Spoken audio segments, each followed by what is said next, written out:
Somehow is muted. Shalom, can you hear me now? What about now? Shalom, shalom. Somehow the microphone. I hear myself now. Y'all should be able to hear me now. What about? Somehow the microphone got muted. Y'all should be able to hear me now. Let me know if that's better. Okay, Most High in Christ, the water, sis. Okay, there we go. What about Instagram? Okay, y'all able to hear me? All right, there we go. Good, good, good. Okay. All right, Most High in Christ. We all in here. All right. Y'all Shim Shabrakatah. Y'all Shemala Thashim Yawashad. The water, Most High in Christ. All right, we up. All right. So, the Lord set things up. You understand? The Lord set things up in a beautiful way. And whether you know it or not, whether you believe it or not, what is going on in Ukraine is setting the world back in its proper order. The Bible says that the whole world lies in the sway of the wicked one.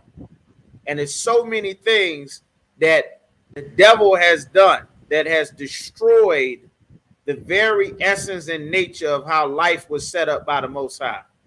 And what we are doing and what we fight to do in the Isupk is to fix and repair the damage that has been done, not only to our people, but the damage that has been done to the entire world by this oppressor. Many people know and hear a lot of times, if you're watching for the first time in one of our Isupk classes, we're the Israelite School of Universal Practical Knowledge. We started out of 1 West 125th Street in Harlem, New York, and since 1969, we have been teaching the truth about the Bible, bringing out the prophecies in the Bible, you understand, that have been sealed away for many, many centuries, you understand, that have been sealed away, that are unbeknown to our people, just like this invasion that Russia's doing to Ukraine, all of the wars in the Middle East, your war finally coming back to Europe. War has not been in Europe for quite some time. It is finally coming back to Europe. You understand? And the Lord has it done that way for a reason. The Lord has war being brought back to the land where no land belongs to our oppressor. We're going to get into tonight talking about the devil and how he has destroyed everything. A lot of times you may have heard us saying that the oppressor is the devil that the Bible speaks of. But many times you may have not been taught why that is actually prevalent, why it is relevant to say it, and why the Isupk has been saying it, and why it is so very important to bringing about the kingdom of Christ. You understand? So where we want to start? We want to start in Genesis. We want to start in Genesis, the 25th chapter. You understand? Y'all muscle it up, make it into these classes, make it into these Isupk classes, sign your name, city and state for attendance. It is very important. I guess it's very important that you be signed in. Now is the time you want to make sure that you are being accounted for. You want to make sure that you are here and present, just as though it was time to come about for you to get your degree. Hey, shalom, sis, y'all, shemalatha, shim y'all shah. To get your degree, to get your graduation, you understand? Now it is time. It's already been time, but it is high time for you to start to see the benefits of serving the Most High and how the rest of the people who thought that they were serving the Lord are going to find out that they do not have the benefits of the Lord's protection. Very basic things that you will learn in just one class coming into the Isupk. Very basic things that you learn within probably the first 10 or 15 minutes of any Isupk class. The vast majority of the world of Blacks, Hispanics, and Native Americans do not understand these very life and death concepts that the Lord has laid down, that you, of course, have been taught by the prophets, because you have humbled yourself to come to class where the Lord assigned for this nation. You understand? So we're going to start in Genesis, the 25th chapter. The nature of our oppressor is a very important thing to learn. And it's a very important thing to learn, because as their empire falls, their true colors are going to start to show. Their true spirit. Donald Trump being elected to office was just the tip of the iceberg for you to start to see who the devil really is. You understand? What Donald Trump did was so very important prophetically, and it's so very important spiritually, that forced our people to wake up from this fairy tale that we have been living in, thinking that we are a part of our oppressive society. And the purpose is to force us more to build up our own society, to build up the world that Christ died for, to build up the kingdom of Christ, the kingdom of heaven, which we work tirelessly to do in the Isupk. That is filled with the counseling, the protection, the leadership, the governing body, the military, and most importantly, following the prophet that the Lord deals with to lead the nation. That is a very important thing. It may not seem that important yet, but it is getting ready to start costing people their lives in a way that it has not cost people their lives before. You understand? So let's get here. As a matter of fact, we're going to talk about our oppressor, talk about, you understand, that's what we're going to start off. As a matter of fact, we are going to go to Genesis, the 4th chapter.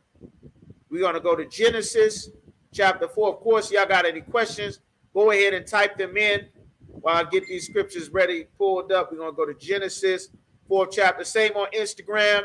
If you're on Twitter, you got any questions, you're on Twitch or Tumblr, you got any questions, type your questions in. Hey, shalom, warrior. Y'all, shalom, sis, Lord of Christ. All right, Genesis, the 4th chapter, and we are going to start with Genesis chapter 4 and verse 1. All right, we're going to get it on. Everybody, make sure y'all hit the thumbs up button. You watching on YouTube, hit the like button, hit the thumbs up button.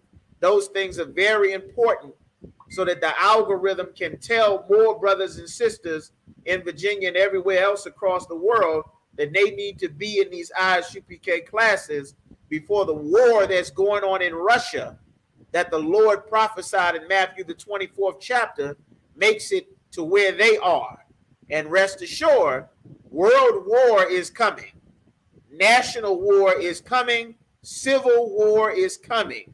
Empty grocery stores, worse than COVID, more plagues are coming. Just as Christ said would be leading up to his return, it is very important that you come out of that, whatever is left of that Christian philosophy that is inside of our people, that does not follow orders, that think I'm grown, I can make my own decisions, that believes that things that are in the Bible is not important for you to know because you'll just take it by faith and be covered in the blood of Jesus. All of that silliness is getting ready to get a lot of people killed.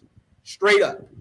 It's getting ready to get a lot of people killed that was not going to be before, because the times are changing. The times are changing leading up to the return of Christ. The time in which the faith of all the prophets, of which all of the disciples that Christ, that the Lord had set up and rose up in the earth, these are the times that have been prophesied about for many, many generations. For thousands of years, the prophets have prophesied about this time and about our nation coming back together through our many captivities. So don't take it lightly. You in these classes, if you are not slaving, you should be taking notes. You should be asking questions, following along in your scriptures, in the Bible, asking your questions. You understand? Very important time for you to actually know what is in the Bible. Very important. All right. So we're going to start off there. We're going to go to Genesis chapter 4, and we're going to start at verse 1. Genesis chapter 4 and verse 1. All right. Genesis chapter 4 and verse 1. So Genesis chapter 4 and verse 1 says, and Adam knew his wife, and Adam knew Eve, his wife. When it says knew, a lot of times in the Bible, knew is old Quaker English, is ancient biblical terms. When it talks about knowing a woman, this means that Adam had sex with his wife. That's how you become a wife. You have sex with your woman. that makes you a wife. A man cannot be a wife. A woman cannot be a husband. All of this foolishness that our oppressor has created or that has promoted in the earth, because he didn't create it. Nothing created comes from our oppressors. You understand? Nothing but how to kill and destroy. Everything else on the earth they have stolen from some other people's culture. All right? We're going to get to that question a little bit later on. Just remind me, Trooper Kudak. All right? So Genesis 4:1 says, and Adam knew his wife, and she conceived. That's how you know what it's talking about. Hey, Shalom, brother in Baltimore. Just make sure. All right, we got you for attendance. But it says Adam knew his wife. That's how you become a wife. You have sex. Sex makes you a wife. You lay down, you have sex with a man, you are his wife. That's until one of you die, and you cannot kill each other. You understand? That's permanent. You are not allowed to have sex with somebody else's wife. You understand? That's against the Most High. So when it says Adam knew his wife, and remember, every time you see the words if, and but, some of the most important words in the entire Bible. And because Adam had sex with his wife and she conceived, she got pregnant. This is how you know what this no is talking about. He did something. Something happened because of the action that he took. Adam had sex with his wife and she conceived and bare Cain and said, I have gotten a man from the Lord.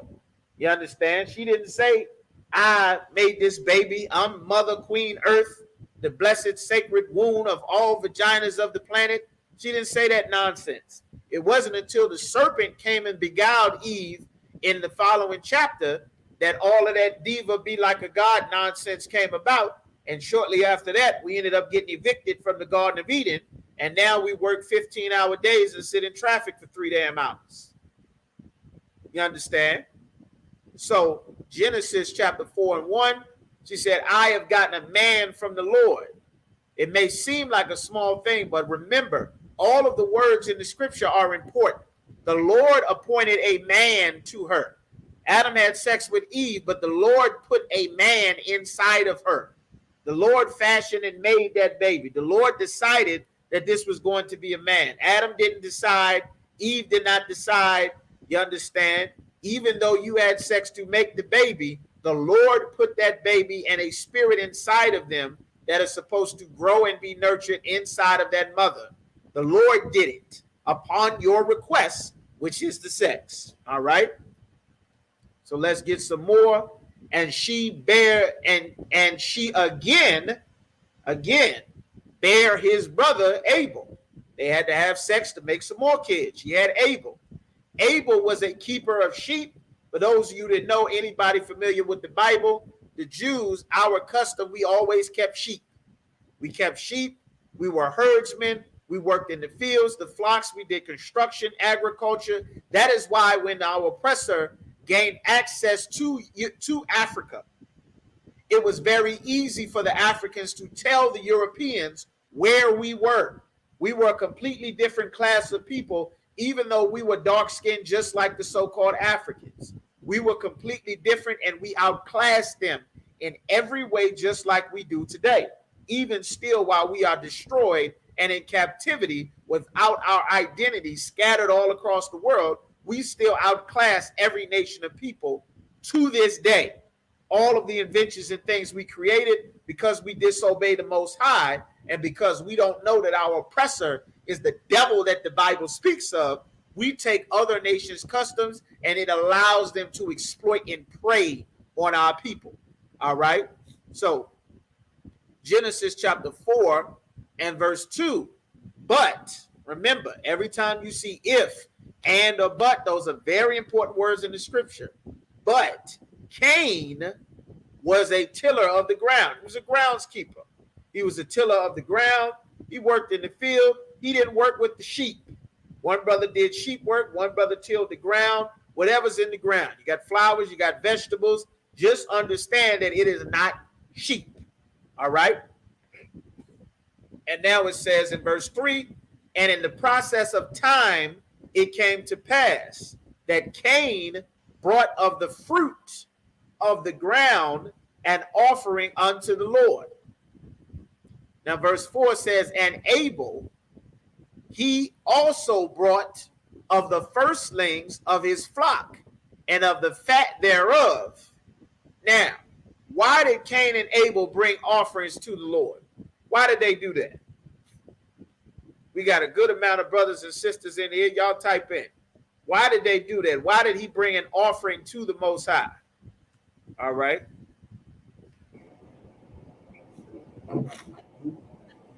Y'all give it a shot. Give y'all a few moments. Go ahead, type in.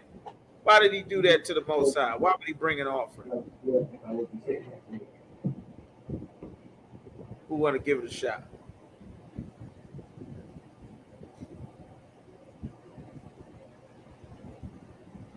Nobody knows. Remember, we in Genesis. We in Genesis, the 4th chapter.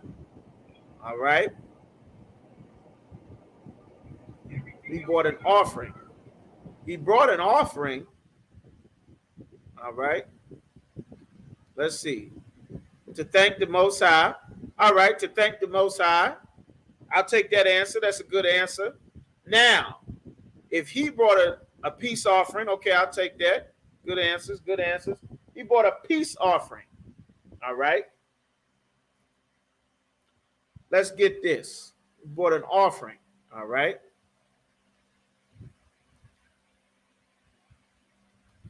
Now, he just brought an offering to thank the Most High. Let's read a little bit more. All right. Those are good answers. I'll take that. I like those. All right. A peace offering. Okay. A peace offering to thank the Most High. Now, let's read a little bit more. All right. It says, and the Lord had respect unto Abel and his offering. Meaning the Lord respected Abel's offering. Verse 5. But unto Cain and to his offering, he had not respect. Now, this is something very important that I want everybody to notice. I want to see who's paying attention, and I want you to start to see things spiritually, to get the spirit as to what is going to later become our oppressor. All right? Where we at? This is the spirit. Now, why did the Lord have respect? If they were both thanking the Most High, right? That's what everybody said. Why did the Lord have respect to Abel's offering, but not to Cain's offering? All right.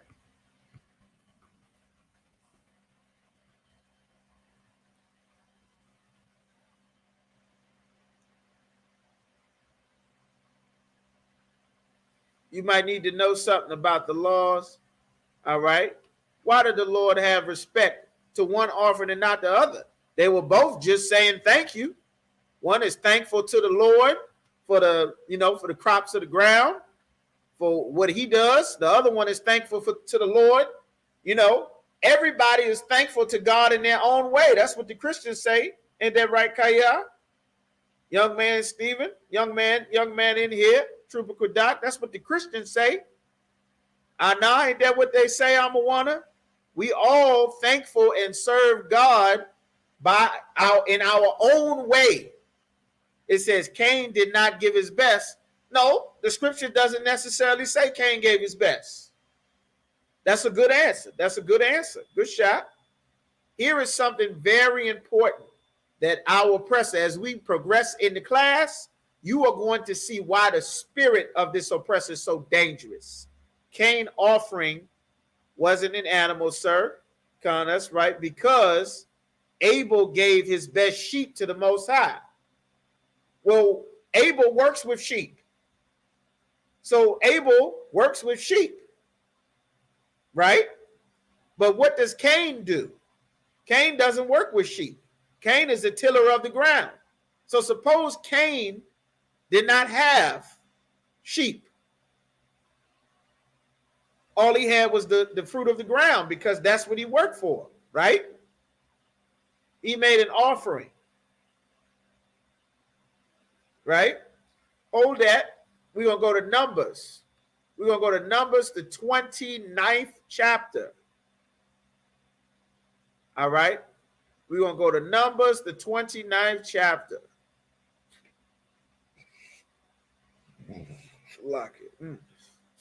Y'all. 29th chapter. All right. 29th chapter. We're going to go to Numbers chapter 29 and verse offering of the month is meat offering. Take me to verse 2, 29 and 2.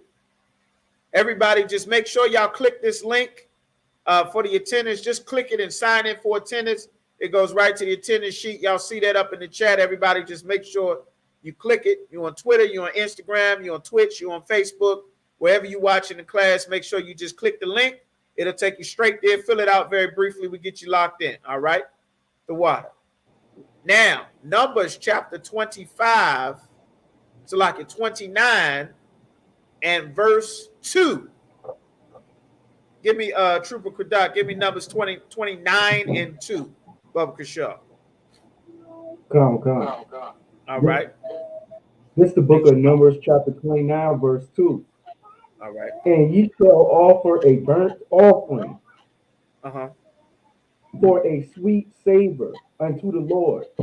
Meaning there's a burnt offering for a sweet savor unto the Lord. Meaning there's something that you do for yourself. Remember, all of the words in the Bible are important.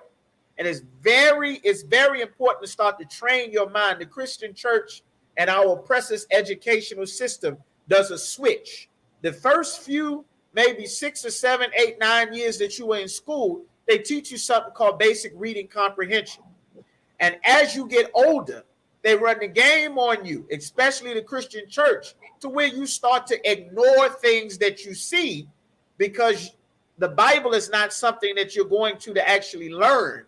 It is something that you're biding your time and have as attached the Bible to Christianity to church. And the church and the Bible are not connected. Christianity and the Bible, they are not connected. Christianity and church has nothing to do with the Bible and God and Jesus. They have nothing to do with each other at all. You understand? So when you see these things, I want you to train your mind, brothers and sisters. I want y'all to train your mind to pay attention to the words. That's why when you break down the scriptures, the words that's actually written there are important. You understand? It says a sweet savor. Read that again from sweet savor. Come. For a sweet savor unto the Lord. Unto who? Unto the Lord. Unto the Lord. That means that this is not just what you are deciding to give to the Most High. This is not you giving God, I gave God my best and I serve God my own way. Your own way is not what God requires. God requires what he said that's for him unto the Lord. The Lord does not accept any and everything that we have been taught to believe. Whatever our best is, the Lord just approves of it. The Lord does not accept whatever, Big Mama or pastor or the mosque, whatever anybody assumes is their best. Cain gave what he thought was acceptable to the Lord. Keep reading. Come. One young bullock. One young bullock. Keep going. A bull, a young bullock. Keep going. One ram. One ram. You got a ram. A ram is in the deer family. You got a young bullock, a young bull, an ox, a calf, and then a deer. All right, keep going. And 7 lambs of the first year without blemish. 7 lambs of the first year without blemish. These things are very specific. You understand? This is what is unto the Lord. That's why it says those words in the scripture. This is not what you decide. This is not what I decide. This is not what I like. This is not what I can spare. This is not what you have left over.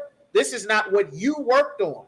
Though you may have an emotional attachment to what you feel is acceptable from you to give to the Lord has what he requires. And what we have been taught to think because of the Christian church, Shalom, brother, about the Most High is not actually how God is in the Bible. Cain felt he could give God what he thought was acceptable. Abel gave the Most High what the Lord actually said to give it. Keep reading. And their meat offering shall be of flour mingled with oil. Flour mingled with oil. You understand the measurements and different things there. All right. And then you got specific offerings. You got a goat offering. You got the lamb offering. You got the young bullock offering. Skip me down to verse 6. Come. Nice and loud.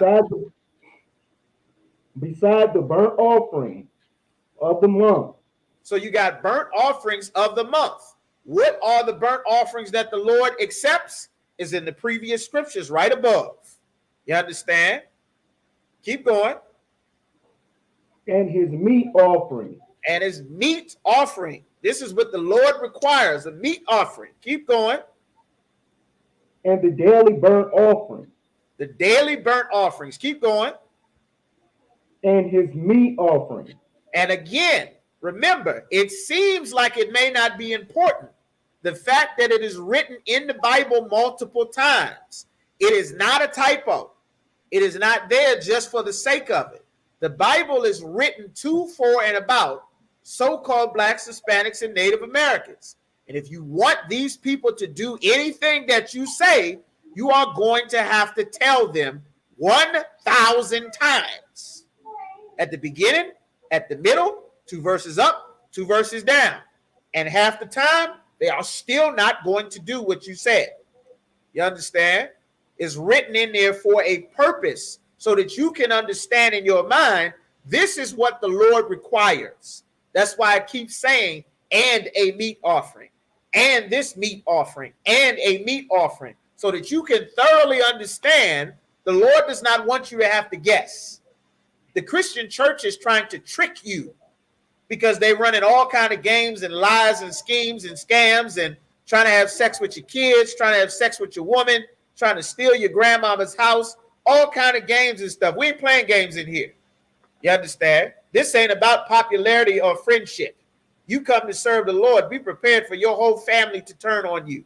Wife, kids, husband included. That's serving the Lord. You understand?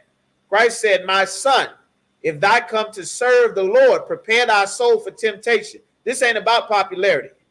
People are not saying the things that you've heard the Isupk say for decades because they all of a sudden like what we're saying. They're saying it because the Lord didn't put it in their face so much that they can't ignore it anymore. You understand? This ain't about getting friends. This ain't a friendship job. You understand? So let's get some more. Keep going. And their drink offerings.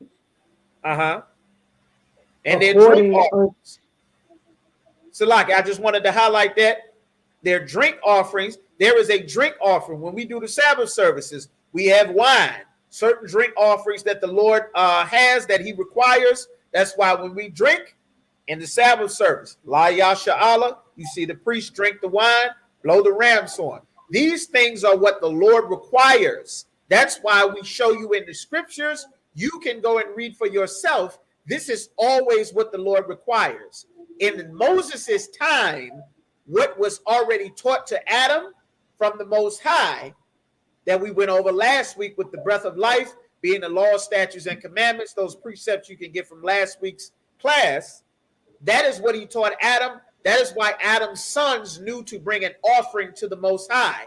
And they also knew exactly what kind of offering that they were supposed to bring to the Most High, which is why we're going here to show you in the law, because Adam already had the law.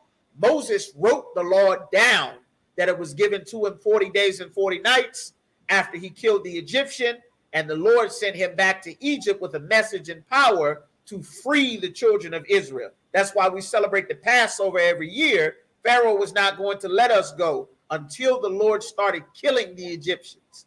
That's how you get free from slavery. You don't get free with a vote. You don't get free with a democratic election. You don't get free with economic sanctions. That's not how you get free. We're not getting free with us fighting against them. We're going to get free with serving the Lord, and the Lord is going to send the armies of heaven to wipe them out. That's how we get freedom. All right? So, these are the offering. Read from drink offering. Con. And their drink offering, Uh-huh. according unto their manner. According unto their manner. Manner means a specific way. The Lord has a specific way that you have to do things if it is for him. You cannot do things however you want and expect the Lord to be with you. That's what the Christian church does not understand. That's what the mosque and everybody else who picks up the Bible that think that they can interpret and do things with, to, for, and about the Bible their own way. That's what fake Israelite groups don't understand. You cannot do what you want your own way. You understand? That's why Christ had to explain in John 10, the 10th chapter. If you go any other way, you are a thief and a robber. You understand? There is not many different paths to salvation. And the start, that's why we're going over this oppressor in the Bible. All right? And their offerings, keep going. For a sweet savor. Uh-huh. A sacrifice made by fire unto the Lord.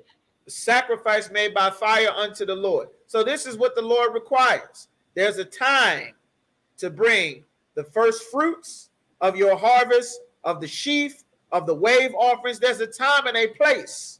You understand? Many different offerings in different seasons the Lord have. This is what the Lord requires. So now let's go back to Genesis, the 4th chapter. All right. Shalom, Jersey. All right.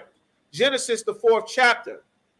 All right. So we're going to go back to Genesis chapter 4 and verse 4. All right. Abel kept sheep. Cain kept the fruit of the ground.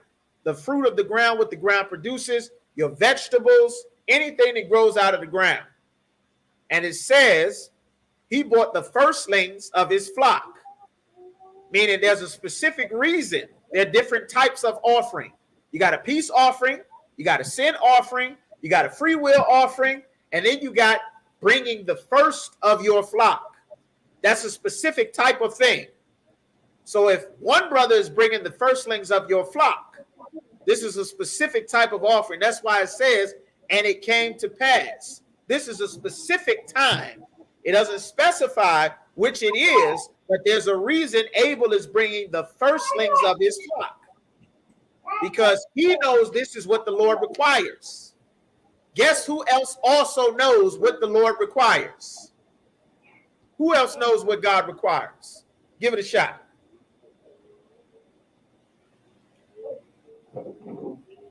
Who else knows? Y'all ain't here, type it in. Give it a shot, y'all. Make sure y'all hit that like button, hit the shares, all that. All right. I know you know, Warrior. All right. Let's give some more. Let's see who else knows. Who else knows what God requires? You understand? Where we at? 44. All right, let's move it along. Cain. Cain knows what the Lord requires. How does he know? Because there's a time to bring the offerings. That's why one brother knew to bring the firstlings of his flock. The other brother brought him what he had, the best that he had to offer. Here's the problem about doing whatever you feel is the best you have to offer. God may not want what you think is the best to offer, because God has laws, statutes, and commandments about what he requires. And what you have to offer does not change what God requires. You understand? Which is a very important thing, a very important concept to learn when dealing with the God of the Bible, because we have learned about every other God except the God of the Bible, who is the God of not getting murdered at a traffic stop or having your Hispanic babies put in dog cages in INS detention centers, or your Native American sons and daughters not all going missing and getting kidnapped from reservations. There's a specific God that is in charge of making sure these things don't happen, and our people do not serve that God. You understand? We serve every other God, which is why we have these problems. And it's imperative that we learn to serve the God of our fathers, especially as he destroys this empire. You understand? So we're reading about the devil, our oppressor that the Bible speaks of. You understand? These so-called white men we get in here in the scriptures. So give me verse 5. Welcome, Shaw. Come. Verse 5. But unto Cain and to his offering he had not respect. Read that one more time. Every time you see the words if, and, or buts, I need you to emphasize those words. They are very important in the scriptures. Read that one more time. It's going to completely change the spirit that the Lord intended when he put those words in the Bible. Hit it one more time, warrior. But there you go. Go ahead. Unto Cain and to his offering he go had ahead. not respect. The Lord didn't respect what Cain gave. Keep going. And Cain was very wroth. Cain was what? Very wroth. Cain was very wroth, meaning he was filled with wrath. He was very angry. Why was Cain very angry? Because he knew what he knew what the Most High required, and he did not give a damn about what the Lord wanted. He did not care about the orders. That father trained them well. That's how he knew he was supposed to bring an offering. He knew our entire nation was not sheep herders. The whole 12 tribes, every single brother and sister did not herd sheep and cattle, but God required an offering of sheep and cattle and bulls and rams. So if you did not raise them yourself, there was still a way and a provision that you had to go and buy them so that you can sacrifice, because that is what the Lord requires. You understand? Cain brought what he felt was acceptable. Abel brought what the Lord required. And Cain was angry because the Lord did not accept any old thing that he thought that God should accept. So keep going. And his countenance fell. His countenance fell. He was happy. He thought that what he was doing was good enough. And this is the same spirit that is on our people in that Christian church, thinking that what we are offering to the Lord is acceptable, being completely ignorant of what God actually requires. And when we open the Bible and show our people, this is what the Lord said. A woman cannot be a preacher. You should not be singing to God. God hated them songs since the book of Amos. We are in captivity. America is not our home. God is against interracial marriages. You are not allowed to have a divorce and go and be with another man. You are not allowed to murder your baby because you don't want the responsibility of being a parent. You understand? You're not allowed to murder, whether it's convenient for you or you feel you have a good reason or not. You're not allowed to molest and rape children or men or women or boys and girls. Like, our people dismiss what the Lord requires, and this is the spirit of our oppressor. This is what the Christian church teaches our people, and it's why the Lord had it put in the beginning of the Bible. And I'm going to walk you through the rest of the development of the devil that the Bible speaks of. You understand? So he's angry. Keep going. Verse 6. And the Lord said unto Cain, the Lord is now speaking to Cain. Walk? Hold on 1 second. You see those punctuation marks, those commas, those things, all of those mean something. That means you pause there. All right. The Lord want to pause so that you can change the mode to see what is actually going on in the scriptures. It's not just a regular book. It's a very important skill. You're doing an excellent job. And the Lord said unto Cain, Cain is upset. Now the Lord is speaking to Cain. Keep going. Why art thou wroth? He asking him a question. You want to read it like a question. Why art thou wroth? Like, what you angry about? What you mad about? Keep going. And there you go. Why is thy countenance fallen? This is black man talk. What you mad about? Fix your face. Why is thy countenance falling? That's black man talk. Fix your face. What you mad about? Fix your face. What you crying about? How many times a week do I hear that on the phone? How many times a week do I hear that on the phone? What are you crying about, son? Why are you crying, son? Come here, son. What are you crying about? The Lord asking Cain, what you mad about? Fix your face. What's going on? Tighten up, son. He's talking to Cain. Keep going. If thou doest well. If. This is conditional. If you do as well, if you're doing the right thing, keep going. Shalt thou not be accepted? Excellent reading. If you're doing the right thing, shalt thou not be accepted? Wouldn't I accept you if you did what was required? If you did what the order was? Adam trained these sons very well. They both knew very well what the Lord required. And the Lord knew that they knew. Cain just didn't give a damn. And that's the spirit of our oppressor. Mind you, this is the spirit. This is at the very beginning. The Lord chose Adam, and it's only dealing with Adam and his family line. The earth is filled with people. On the fifth day, the Lord created man. The earth was full of people. You understand? The earth was filled with people. Adam and Eve were not the only two people on the planet. Adam and Eve were the only two important people on the planet to the Lord. And Eve was only important because of Adam. Eve was already alive. She wasn't important until the Lord gave his son a rib. Now she is important. You understand? To the story, now they're having children.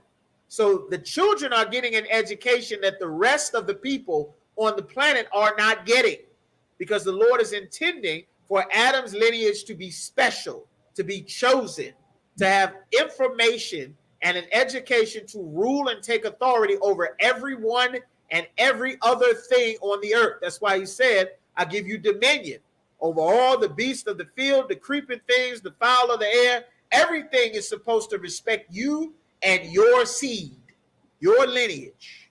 You understand? But of course, we broke that covenant, went on ahead, did our own thing, which started from Eve wanting to be a goddess and a diva, that the serpent, who was another man, not an actual snake, tricked her into taking the customs of the other nations of people. You understand? So now the Lord is talking to Cain. Cain is already mad that the Lord did not accept his offering. And now the Lord is asking him a question. Keep going. And if thou doest not well, sin lieth at the door. Sin lieth at the door. If you don't do the right thing, sin is going to lie at your door. Meaning sin is at your door because it's here for you, because you're calling it.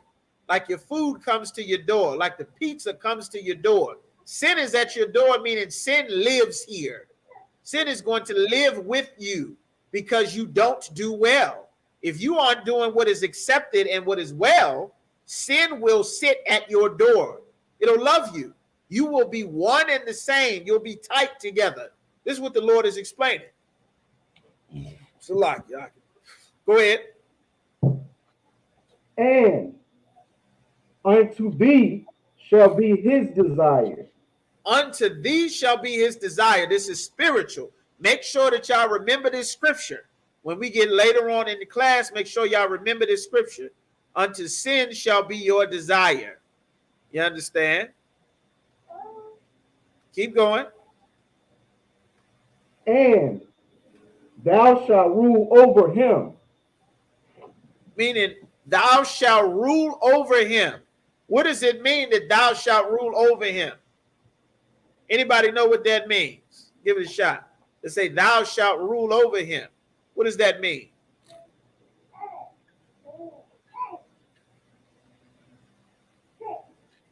Y'all on Instagram, y'all can type in. Y'all on Facebook, Twitter, y'all can type in. What does that mean?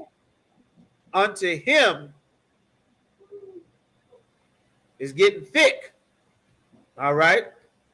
Unto him shall be, and unto thee, meaning to you, shall be his desire. Who is the his that the scripture is talking about? It's talking about sin, meaning you are going to be the desire for sin, meaning you and sin are going to work hand in hand together. And thou shalt rule over him, meaning sin. The Lord is equating sin to a man. Sin is going, you are going to rule over sin. You and sin are going to be tight together, and you will rule over sin. You will be the, who can finish my thought? I'll be impressed. You can be the what? Don't worry about it. We'll get it later. We'll get it later. We got to keep moving. All right. Now, all right. Take me to, let's see. Keep going. Come. And Cain talked with Abel, his brother. Cain talked with Abel, his brother.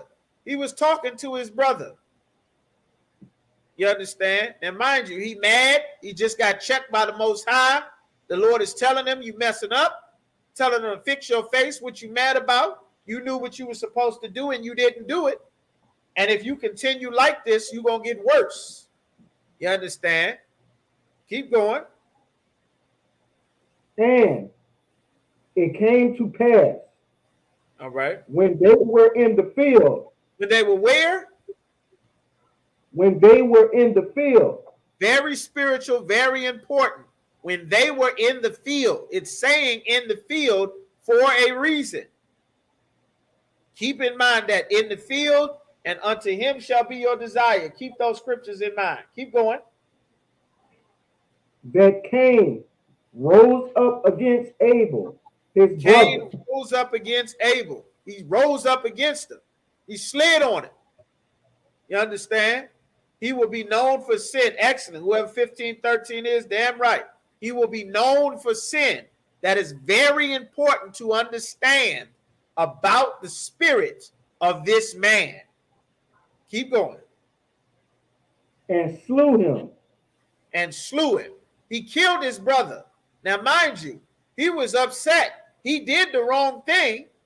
And now, just being told, this is the spirit of the devil that the Bible speaks of. This is the spirit of our oppressor. Him just being told what you did was wrong is too much.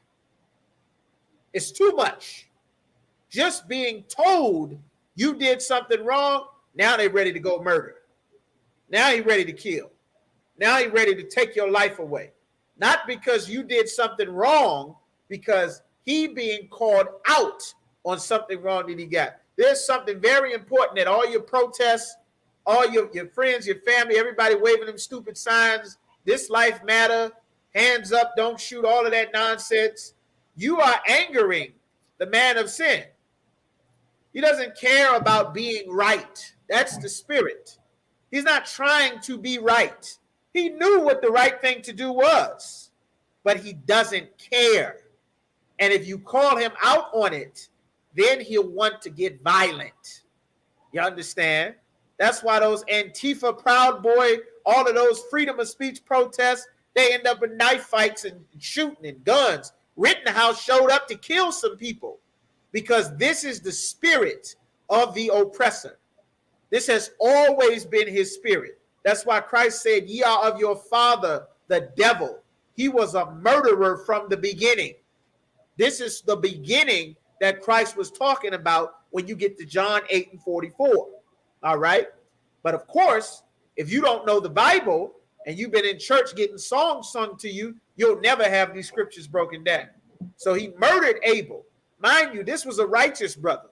This was a just man that obeyed what the Lord said to do.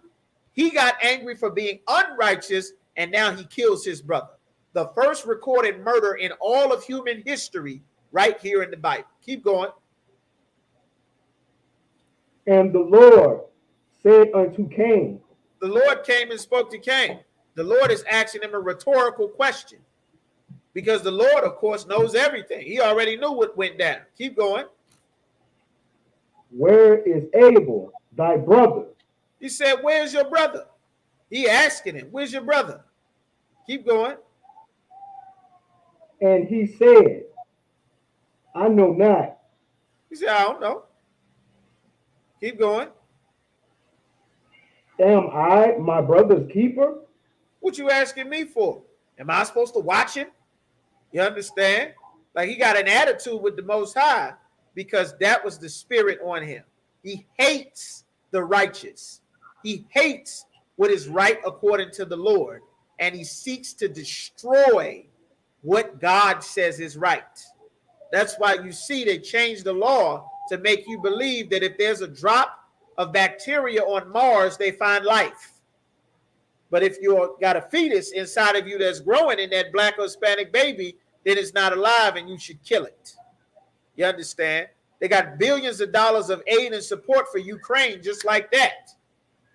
But they cannot help the Mexicans even after they murdered millions of Mexicans and stole Texas and California, and then won't allow Mexico to export their national product, which is corn. Same way for the rest of Central America. They started civil wars. They created drug cartels to destabilize Latin America so that what Putin is fighting Ukraine about, making sure that they aren't surrounded by strong allies with America's missiles and weapons and military bases, that is exactly what America did to destroy Central and South America and the Caribbean, to make sure there were no strong allies that would choose their enemies' communism over their democracy, so that our oppressor could stand on their necks the way they do now, steal all the fruit, the gold, the oil, all from Brazil, all from Venezuela, starve the people to death, and then have a permanent underclass of people that have to flee for their lives from the trouble that they created. What Vladimir Putin is doing in Russia is exactly what America did to North, South, Central America, every nation that was not ruled by a white man. They didn't do it to Canada because Canada's ruled by white men, just like they are white men. They did it to Mexico because the Mexicans are not white men. They did it to Puerto Rico and Cuba because they're not white men. They did it to the West Indies. They're not white men. They did it to Venezuela and Colombia and Panama and Costa Rica, El Salvador, Guatemala, and Nicaragua and Honduras because they're not white men. You understand? This is what he understood. He was being backed into a corner, and it is biblical prophecy that this is supposed to happen. Don't pray for Russia and Ukraine. This is how we get our salvation. All of the other nations go to war. We turn back and serve the Most High. All right? So let's keep going so we can speed that up. We're at 8 o'clock, make a good time. All right? So he murdered Abel. All right?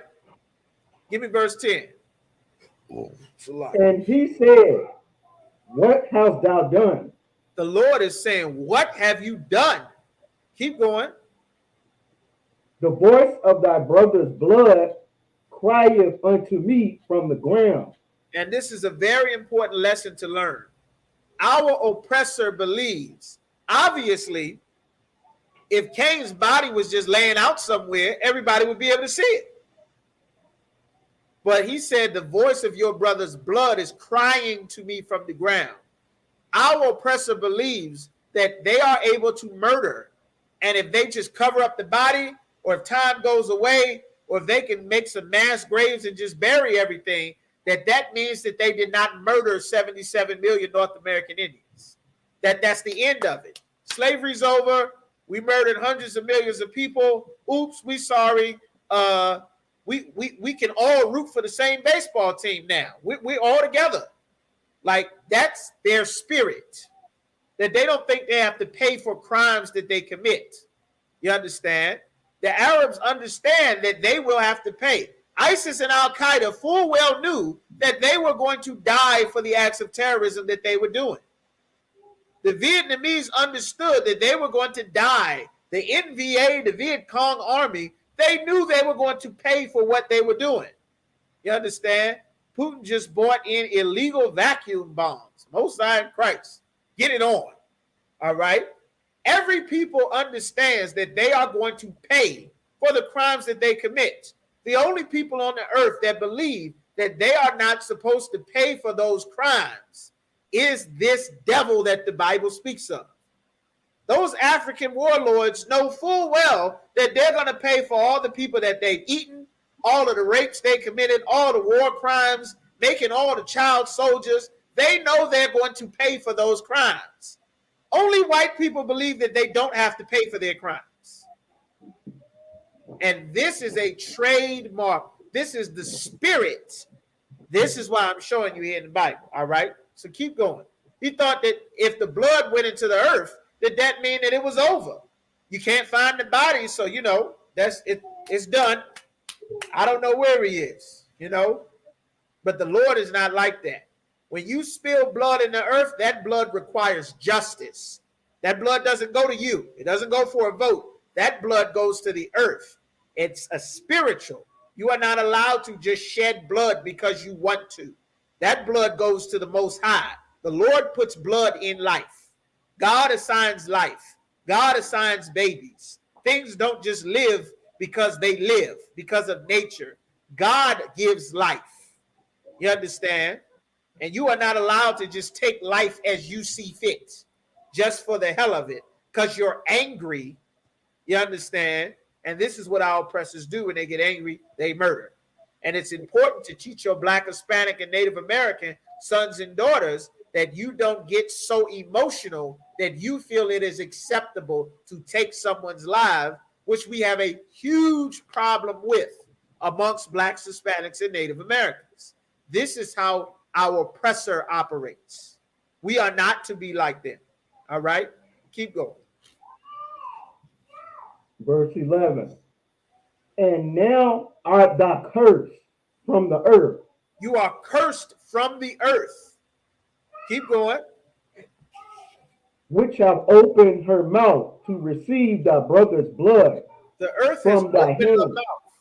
It is soaked into the ground. That blood that is spilled soaked into the ground. America is stained with the blood of hundreds of millions of God's chosen people. And that blood has been crying to the earth for justice. Africa is stained with the blood of all of the slaves that they murdered and sold. The Middle East is still stained with our blood from the 70 AD destruction on to this present day that everyone murdered us to sell us and get a profit. They have blood on their hands and they are going to pay when Christ returns. That's why this World War III is coming swiftly. All right, keep going.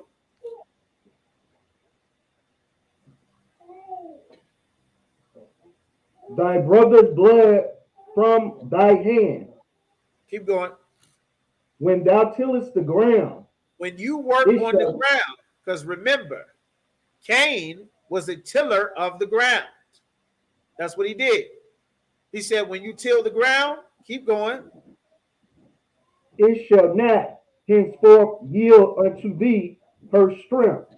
Meaning it's not going to give you her full strength. The little bit of fruits and vegetables and things that you're getting right now, that's nothing compared to what the earth can really give out.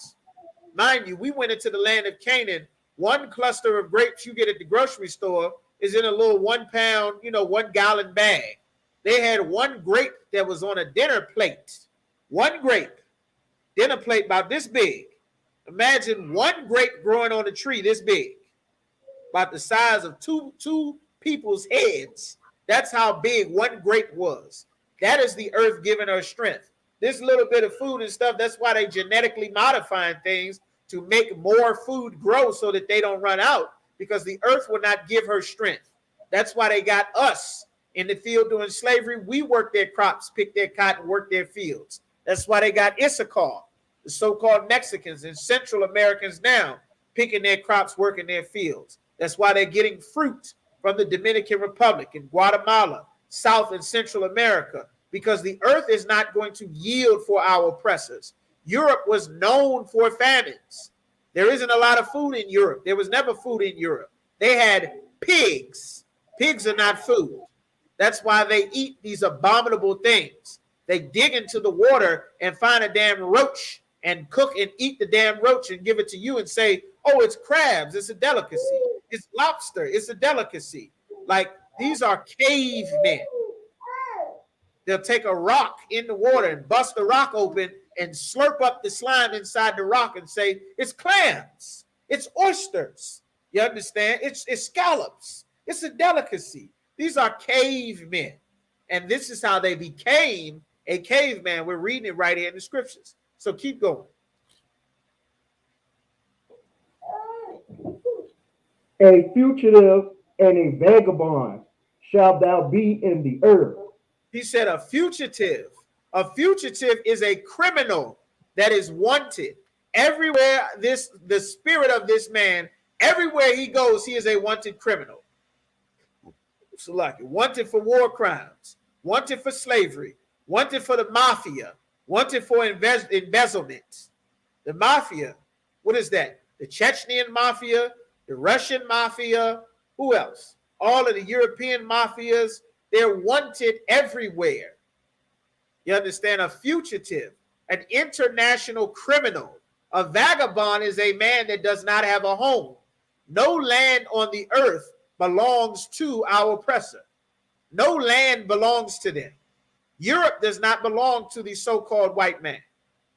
Europe does not belong to them. The native Europeans were chased out of Europe into the damn Polynesian islands, and they are the Aborigines down in Australia. They ran for their lives when these cavemen left the caves again. Europe does not belong to them. You understand? They don't understand how to operate on the earth. That's why they poison the water. They cut down all the damn trees, and then you got a bunch of health problems because there's no damn air. They dump toxic waste in the land and poison the earth. You understand? They dig and drill and remove all the natural lubrication of the planet. Now there's earthquakes every damn where because they suck all the oil out of the planet. They bust a hole in the ozone layer. They make poisonous chemicals out of everything so that it damages the ozone. That's why it's hot in the damn winter and cold in the summer. You barely get a decent winter anymore. You understand? They destroy everything. Outer space is filled with trash from all their debris. They destroy families. They destroy countries. They bankrupt nations. They steal and hoard resources to the point where no one else can survive. That's why everybody's in damn war all the time. Some white man came to Africa, stole all the rubber trees, stole all the gold, the oil, and the diamonds, and now they're running wild, killing and eating each other, speaking French. The Lord gave every nation of people their own language and culture. The oppressor came and forced them to learn his language. That's why they're speaking English.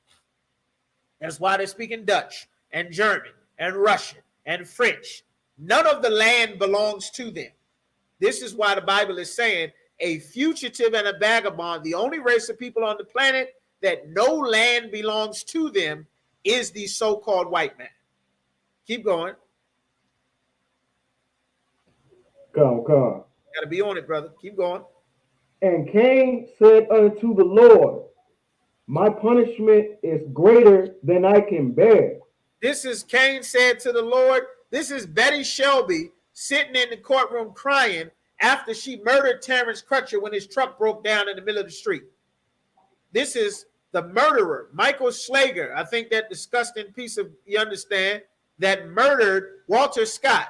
Walter Scott running away. He shoots Walter Scott in the back and then go and try to throw a taser on him and say, oh, he reached for my taser. I was in fear for my life.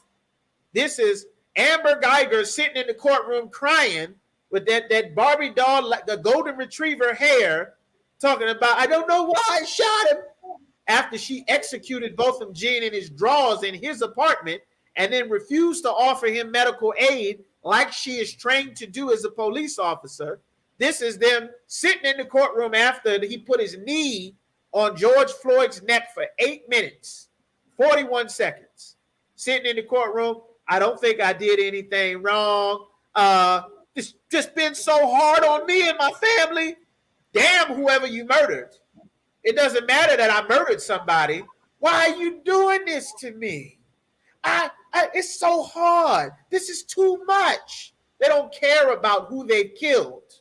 It's irrelevant to them. They only care about themselves and their feeling. They don't care about whose family they destroyed. They only care about themselves. This is what black people in Ukraine are learning right now. Everybody talking, they pray for Ukraine, pray for Ukraine. Guess what?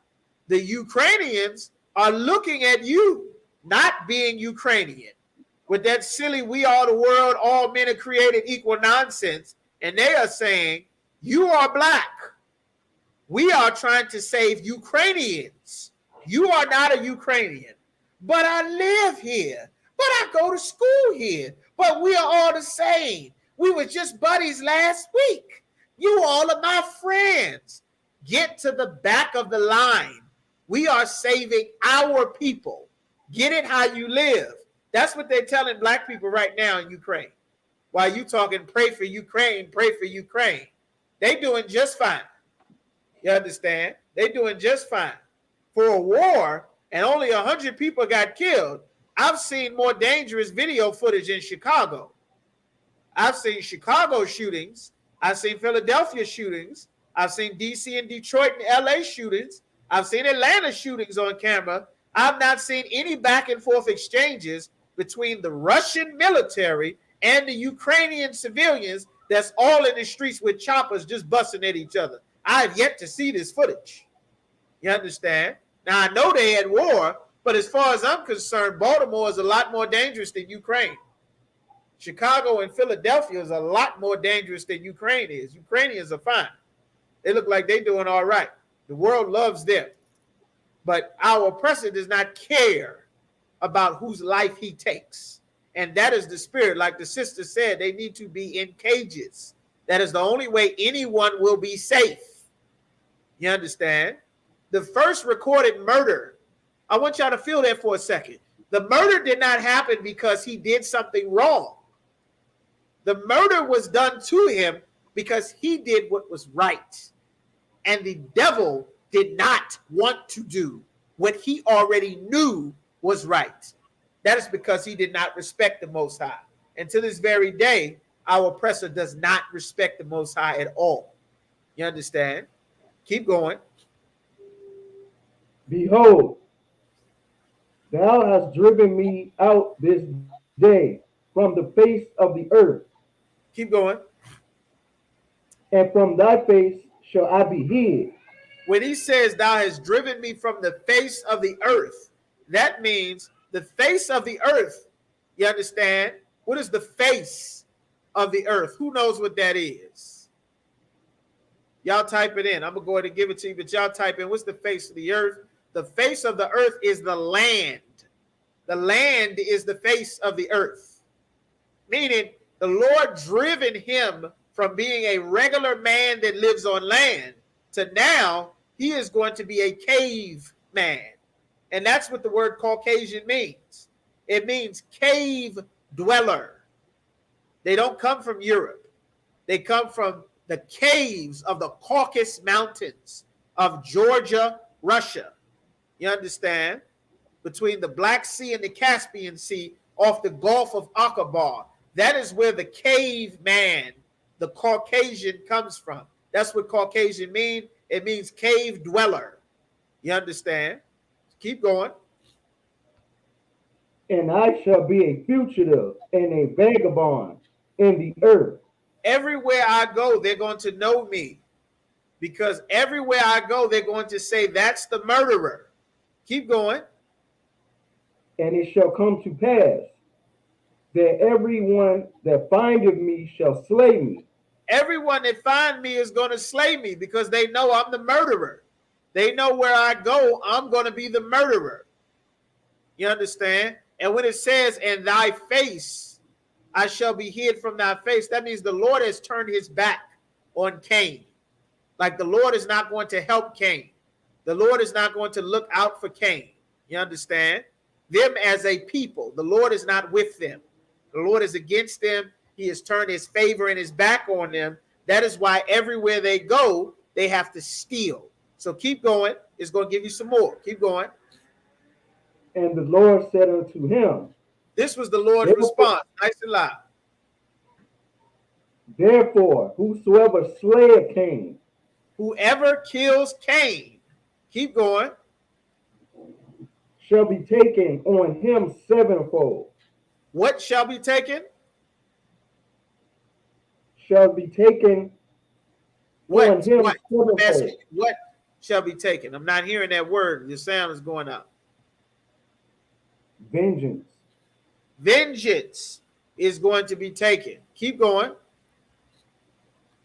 And the Lord set a mark upon Cain. The Lord did what? Set a mark upon Cain. The Lord put a mark on Cain.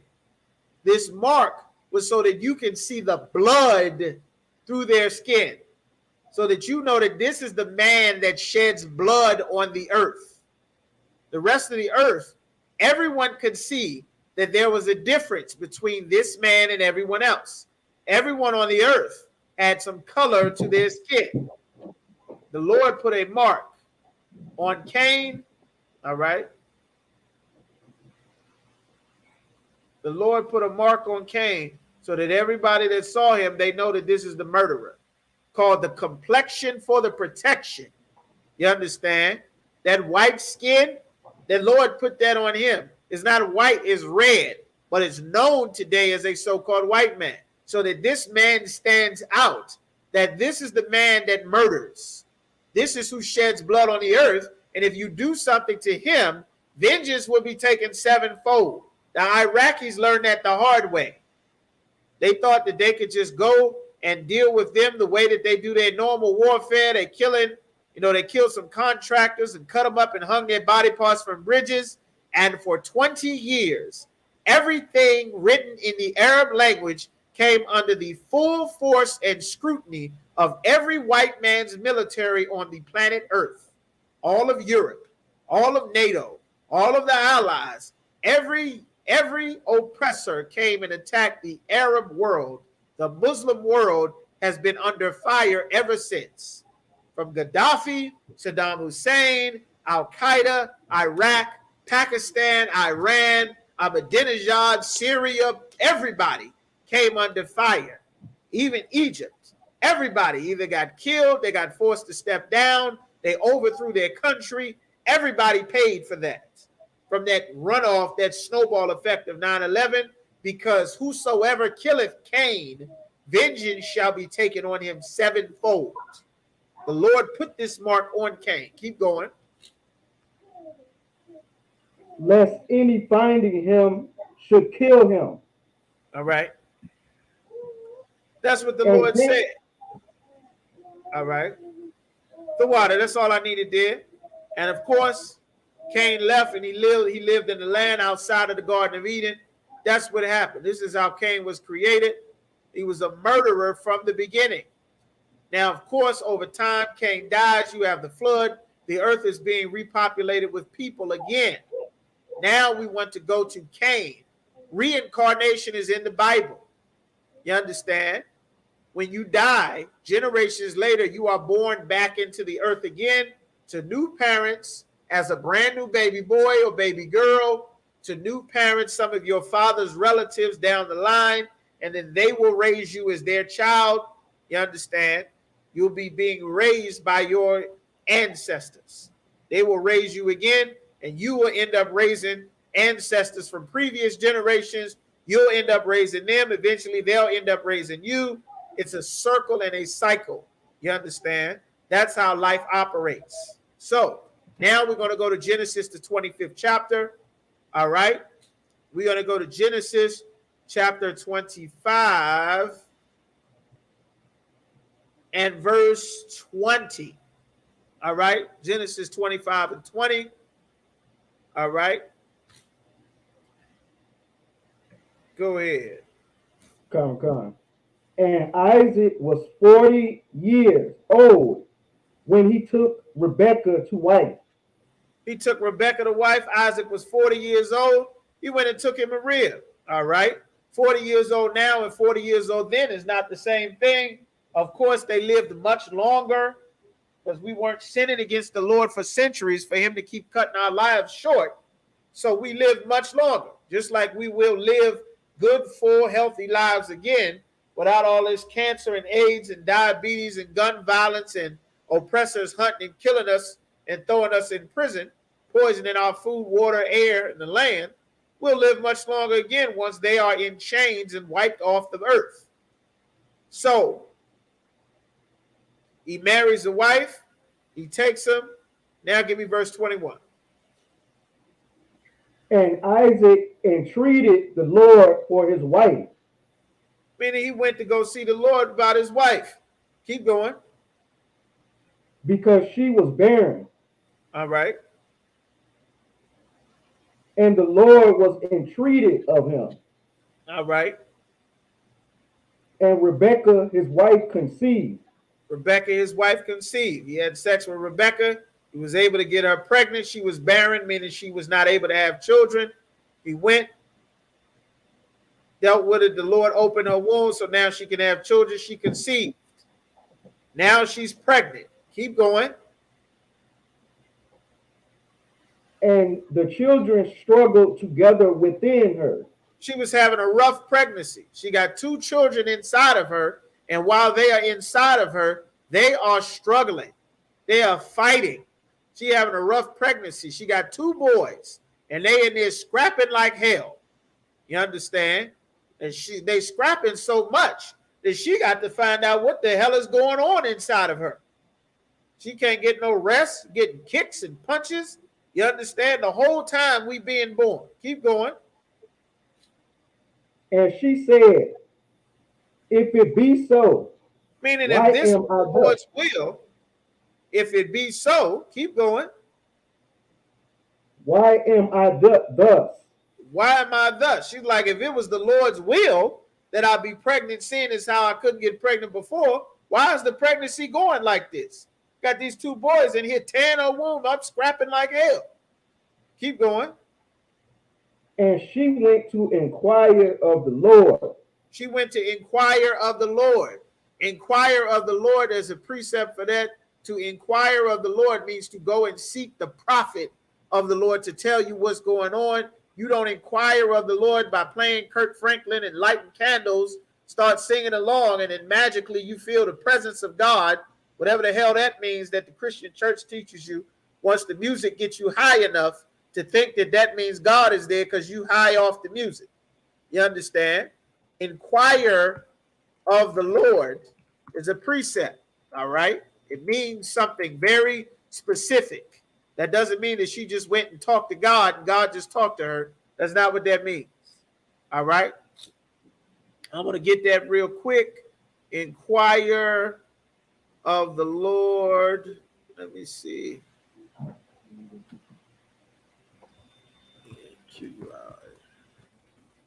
Seer. Before time in Israel should be in Samuel. I think it's Samuel 9. Yeah. Samuel chapter 9, verse 9. It says, before time in Israel, when a man went to inquire of the Most High of God, thus he spake, come and let us go to the seer. So when you see the words that says, Rebekah went to inquire of the Lord, this is what it means. 1 Samuel 9 and 9, this is your precept. You should be writing this down. All right. For he, it says, when they said, I want to inquire the Lord, come and let us go to the seer. For he that is now called a prophet, before time was called a seer. It was called a seer. The Lord always gave our people the ability to see the future, to understand things different from everyone else. The Lord always had that. We had that as a people because the Lord had been making a special people since the days of Adam. This is the precept right here. So when it says Rebekah went to inquire of the Lord, she went to go and speak to a seer or a prophet to tell her why these things are going on. All right, so keep going. Salaki, in Genesis, where are we at again, sir? Where you were just reading that. Genesis 25 and verse 23. Come. And the Lord said unto her, 2 nations are in thy womb. 2 nations. The word nations means a race of people, meaning this is a woman that is pregnant. She's having 2 twins from the same father, And from the very beginning of us being born, before we ever came out of our mother, the Lord had intended for us to be separate. The Lord never wanted us to be one people. Even though we came from the same mother and father, the Lord had us, he had always intended for us to be separate. Two nations, two entirely separate races of people are inside of you. And we were fighting. Keep going. And two manner of people Two shall be completely separated. different types of people. Two different types of people. We are completely different than our oppressor. You understand? Keep going. Shall be separated from thy bowels. From your bowels, from the inside of you, God is already separating us. Keep going. And the one people shall be stronger than the other people. Our people stronger than the other people. One people shall be stronger than the other. It's very obvious. So-called blacks, Hispanics, and Native Americans, we are stronger than our oppressor. They cannot take living in our conditions. They go and set police stations on fire.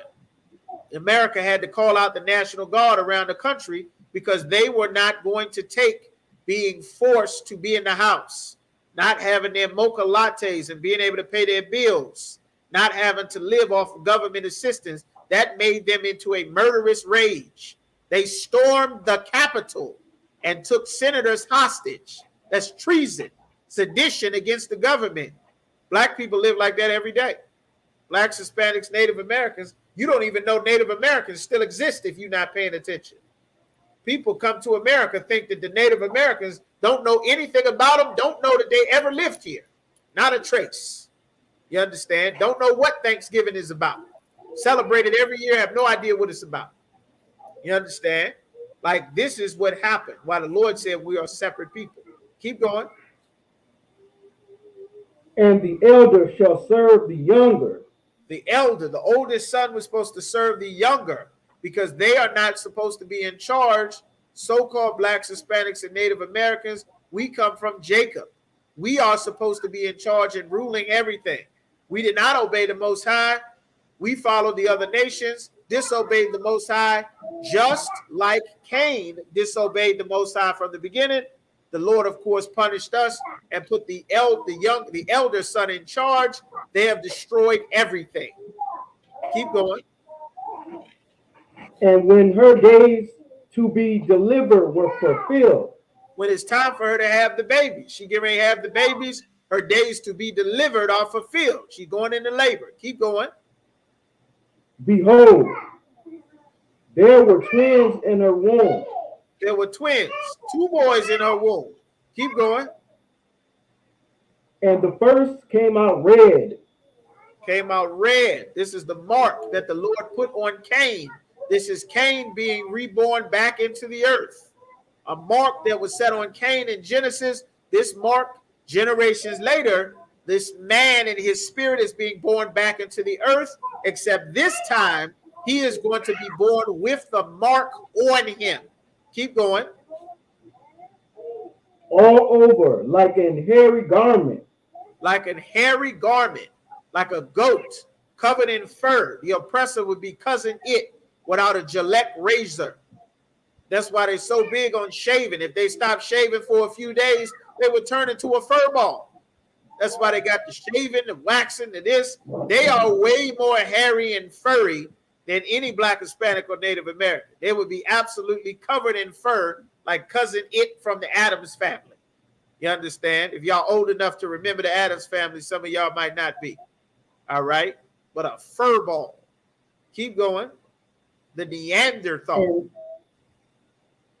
And they called his name Esau. Esau. When he saw that baby, remember the names, all the names mean something.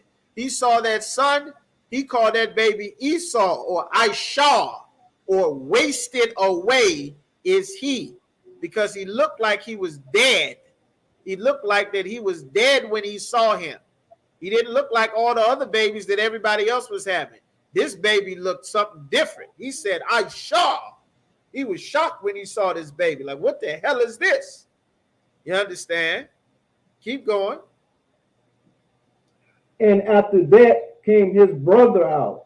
And after Esau was born, his brother came. Keep going. And his hand took hold on Esau's heel. We were still fighting, even being born. His hand grabbed Esau's heel. That is what Jacob or Yaquab means. It means to supplant. Keep going. And his name was called Jacob. His name was called Jacob. Keep going. And Isaac was 80 years old when she bare them. Isaac was 80. A score is 20.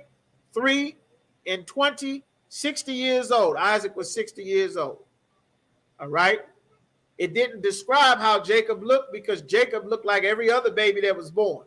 This one baby was so strange and how he looked coming out of his mother that it had to be noted that this ain't no regular baby. Something up with this.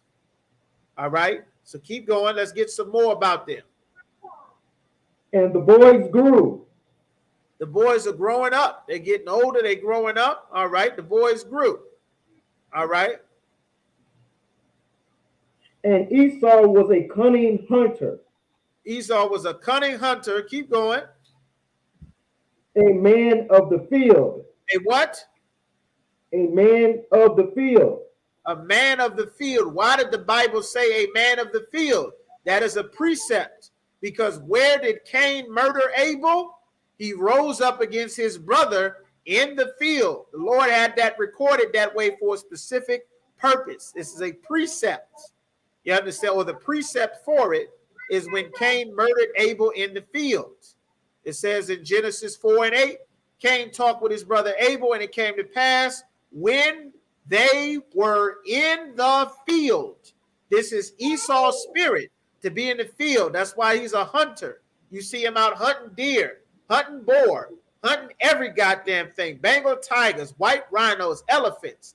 They go over to the safari to kill tigers, to kill lions, kill giraffes with a mouthful of grass, eating the vegetation. Some little white girl in the bushes with a sniper rifle killing a 500-pound elephant so she can smile and sit on top of it and extinct the whole goddamn species, because this is the spirit of Esau, a man of the field, putting deer piss on them to attract deers. They got the duck whistle. Ever heard of Duck Dynasty? Well, they make a duck whistle to attract the damn ducks. He's a hunter. All right. Keep going. And Jacob was a plain man, dwelling in tents. Regular old brother. Plain man, playing in tents. He liked to chill. He stayed in the crib. That's what Jacob did. He around the way. When you go see Jacob, you go to Jacob's neighborhood. Jacob is not all in the woods. They ain't all hunting lions and deer. Jacob is chilling. Where you at? He around the way, chilling. They sitting out front the house. They on the porch. They sitting out front the building. They in the stairwell. Why is there 15 brothers standing at your stairwell? They out chilling. Jacob is a plain man dwelling in tents. He gonna go here and go in the building. He gonna go there. He gonna be in the building. That's the spirit of Jacob. That's our spirit.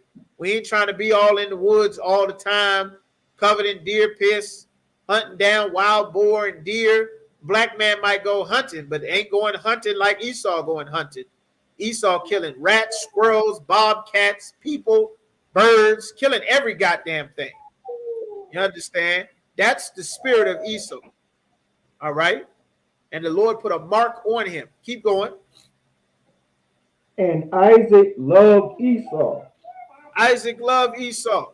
Isaac loved that hunter because that hunter's son would go out and kill him a deer, kill him a buck, and bring him back some meat to cook up and eat. You understand? So that's what the Bible is talking about. This is Esau here. Now, all right, this is what the Lord is talking about. So Esau is a murderer. The mark of Esau has been born again. All right. Now you got further on down. You can read the story later on. The birthright. The Lord intended for Jacob to get the birthright to inherit everything from the father, but it rightfully belonged to the firstborn. You understand? It belonged to the firstborn, but the Lord already had intended for it to go to Jacob. The Lord wanted Jacob. The Lord did not want Cain, just like the Lord wanted Abel, and the Lord did not accept Cain, the same way the Lord wanted Jacob and did not accept Esau. That's why he said, in Isaac shall thy seed be born, and the Lord chose Jacob. All right, so now we're going to skip up the days of mourning. Jacob dies. All right, days. Bear with me just a moment.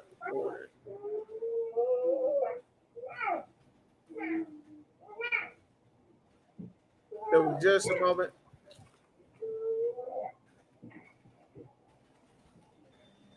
But what was your question one more time? Salakia, sir, it was James, or give me 1 second. Let me look it up again. All right.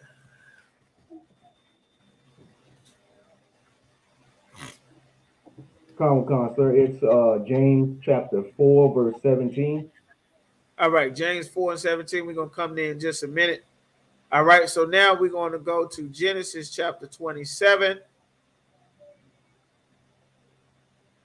The father, in that Genesis 25th verse, the boys are growing up. The father, you understand, the Most High rejected that son again. The Most High rejected Jacob. I mean, not Jacob. The Most High rejected Esau. Esau was born. I'm going to read just to get us up to time there in Genesis chapter 25 and verse 30. It said, and Esau said to Jacob, feed me, I pray thee, with the same red pottage, for I am faint. Therefore his name was called Edom. And Jacob said, sell me this day thy birthright, a hustler. Sell me something, a supplanter. That's the spirit of Jacob. That's what Yahweh means. 32, and Esau said, behold, I am at the point to die, and what profit shall this birthright be due to me? He didn't care about his birthright, just like he didn't care about the birthright that the Most High gave to him, being Adam's sons in Genesis, the 4th chapter, when he murdered Cain. He didn't give a damn about anything about the father. He was selfish. He only cared about himself. And the mark that the Lord put on Cain is born back on Esau this time. That spirit is born back into the earth. Jacob said, sell me your birthright. Now, it comes time that the father is about to die. He gives the son the birthright. And Esau is finding that he is rejected from the father, just like Cain was rejected from the Most High in the book of Genesis chapter 4. You understand? He's being rejected.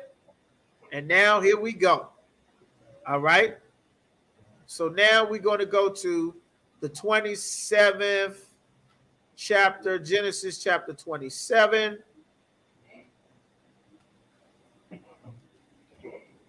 We'll come to your question in just a minute. Genesis chapter 27 and verse 1. And it came to pass that when Isaac was old and his eyes were dim, so that he could not see, his sight is going bad, he called Esau his eldest son and said unto him, my son. And he said unto him, behold, here am I. And he said, behold, now I'm old. I know not the day of my death, meaning I'm going to die sometime soon. You understand? Mind you, we were not Christians. We understood that we're going to die sometime soon. We also understood that when you die, you come back.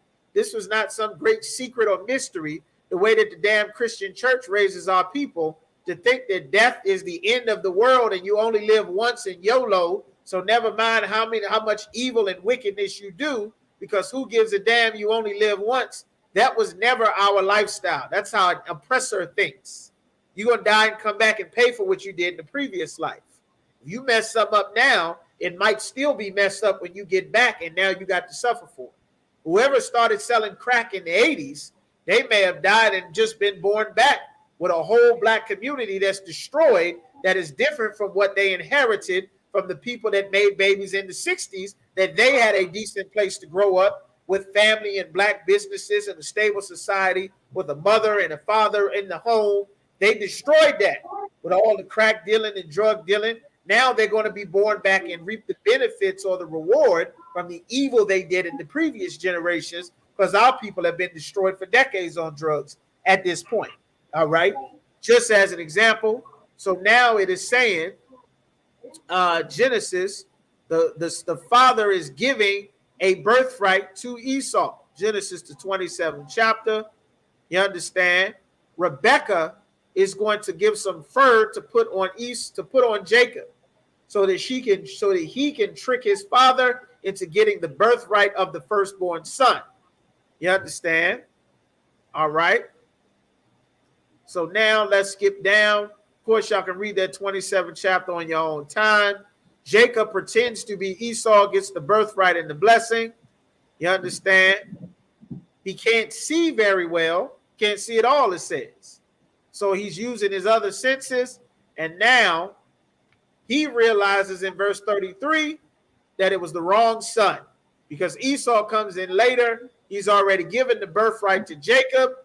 Now he's blessing them good. Verse 29, let people serve thee and nations bow down to thee. Be Lord over thy brethren, and let thy mother's sons bow down to thee. Cursed be everyone that curseth thee. Blessed be he that blesseth thee. All of the blessings going. By the time Esau comes to the father to get the blessings in the 32nd verse, Isaac, his father, said unto him, who art thou? And he said, I am thy firstborn, thy son, thy firstborn Esau. Verse 33, and Isaac trembled exceedingly and said, who? Where is he that hath taken venison and brought it to me? I have eaten all before thou camest, and I have blessed him. The father gave the blessing to the son that the Lord wanted. That's the same thing that happened with Abel and Cain, the 4th chapter. This is what is happening with Jacob and Esau, the 27th chapter. This is the Lord's will. All right?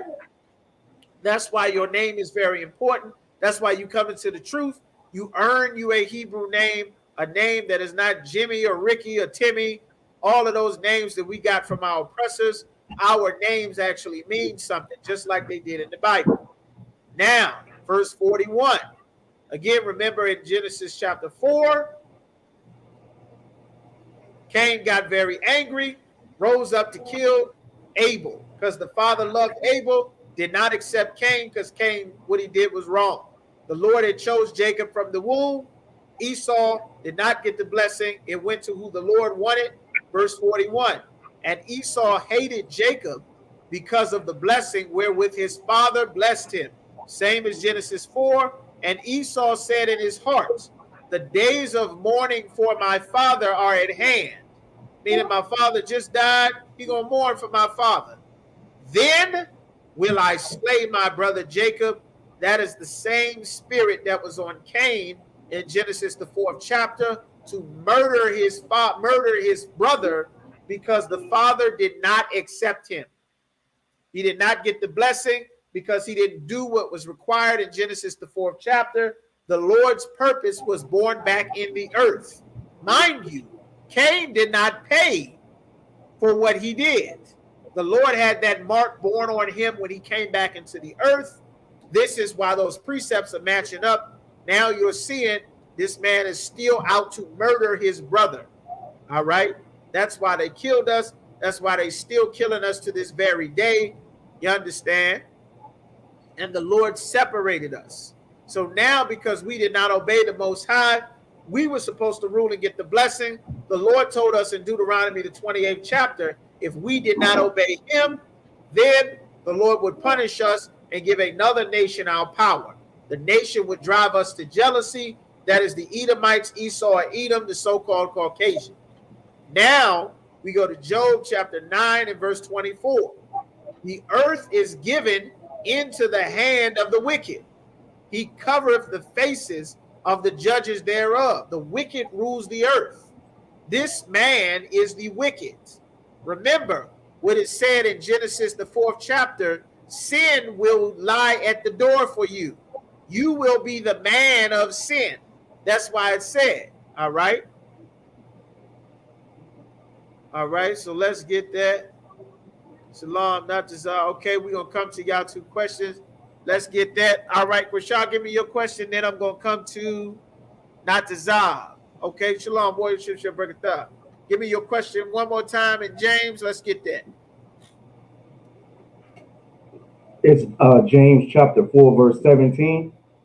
All right, James 4 and 17. All right, James chapter 4, verse 17. And what is your actual question? Is this a scripture breakdown the scripture? What is your question about the scripture? So like it, sir, it's just a breakdown. Okay, no sweat. All right. So James chapter 4, verse 17. Go ahead and read it. Come. This is the book of James chapter 4, verse 17. Therefore, to him that knoweth to do good and doeth it not, to him it is sin. Him that knoweth to do good and doeth not, to him it is sin. Meaning you know what to do and you don't do it, it's sin. What does it mean to do good? Every time you see, I want y'all to get familiar with seeing words in the scripture. All of the words in the Bible have meaning. They're not just there for no reason.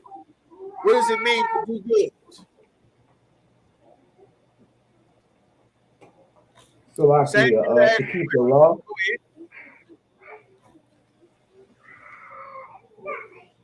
Go ahead. So like is it to keep the law? Why would you say that? So like because we're required to keep the law. Right. But how can you prove that?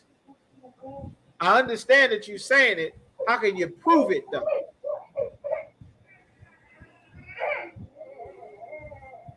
So like we can prove it because from Adam all the way down to God's chosen people, we all kept the law.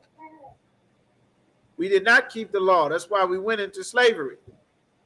That's why we're still in captivity. We refuse to keep the law. All right. Romans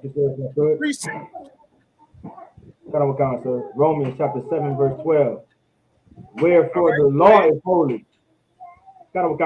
Wherefore the law is holy, and the commandment holy, and just, and good. All right.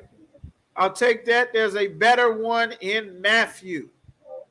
There's a better one in Matthew when the man came to Christ by night and called him good master. He said, why callest thou me good? There is none good but one. But if thou wilt enter into life, keep the commandments. To do good. Do good. You want a precept that says to do good? That'll be all right. To do good. Depart from evil and do good. You're not wrong. Both of you are correct. That is correct. But a scripture that shows you to do good, that doing good is keeping the law, is important to show that in the scriptures. So some Christian asks you down the line, you'll be able to show them that the Lord is equating good and evil. And saying love your enemies, to do good. All of those things are important. To do good. What does it mean? All right. Let us do good to all men, that they do good. Forget not. There's a lot of things that the Lord says to do good. Like, for example, it says, but to do good and to communicate. Forget not. Communication is something. The Lord is explaining it's important to communicate. That's why we have a chain of command. That's why we have councils. That's why we have check-ins. Your entire life is supposed to be done in order. We have a horrible problem in the Black, Hispanic, Native American community with communication. We are horrible at communication. I did a class with a sister. The sister lived with her parents her whole life. She lived with her parents and her brother in the same house, and she was not able to communicate to them that her uncle that also stayed in that same house had been molesting her for 3 years. So she put it in a letter before she killed herself. That's how horrible we are as a people with communicating. It's very spiritual, and it's important to know that doing good is not just keeping the law. You understand? It's important to understand that because there's a lot of things that the Lord says to do good. It's important to do that. All right.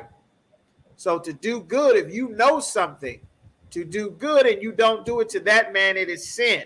How will you know and be taught? Same way we went over last week in Romans, that 10th chapter.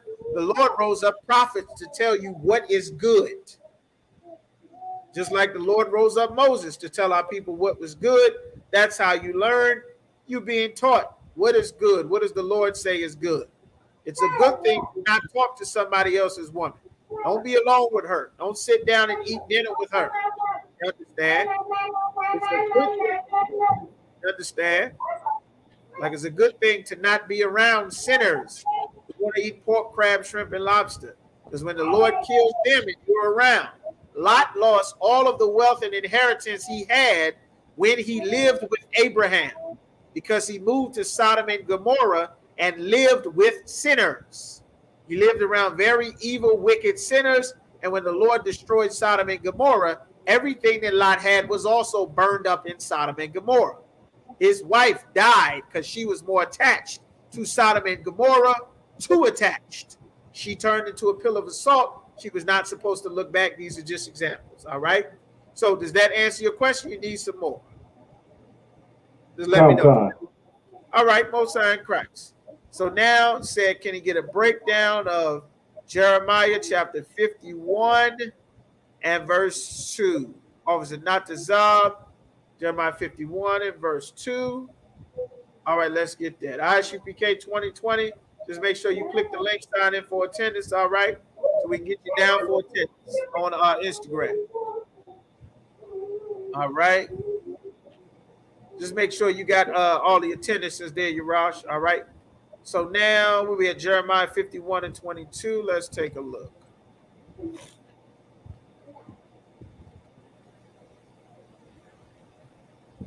Jeremiah 51.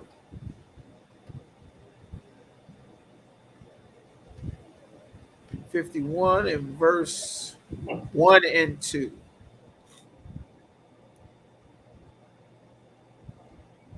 All right. Jeremiah chapter 51 and verse 1 says, thus saith the Lord, behold, I will raise up against Babylon. He's raising up against Babylon. Those of you that don't know, Babylon was an ancient empire where all nations of people came together. The Lord was against it. You understand? All people coming together, being one, having one goal. The Lord was against that from the very beginning. America has rebuilt the ancient Babylonian empire, bringing all races, all nations together. They have something called the United Nations, the International Space Station. You understand? The Lord does not want all nations to come together. He is against that. He's going to bring all nations together for World War III. You understand?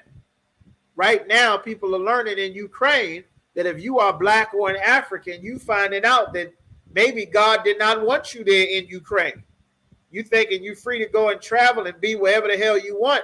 You in China for a basketball game, and the referee called a foul on the Chinese man because everybody want to see a 7-foot black man throw a basketball across the earth.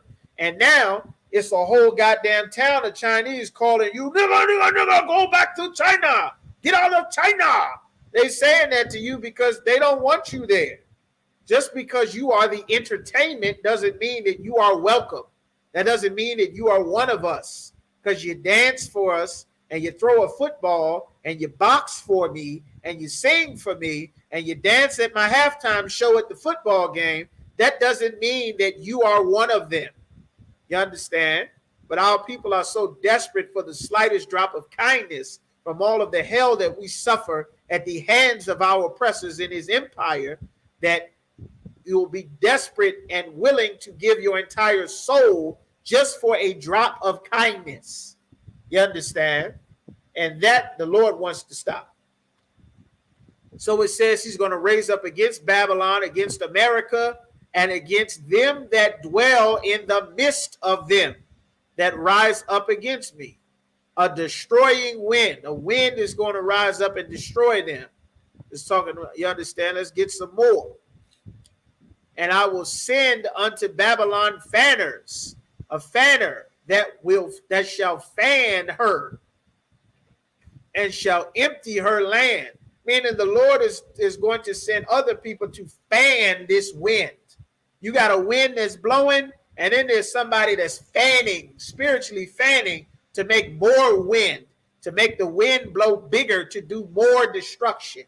You understand? If you ever hear weathercasters talk about tornadoes, they say we got winds coming in from the southeast.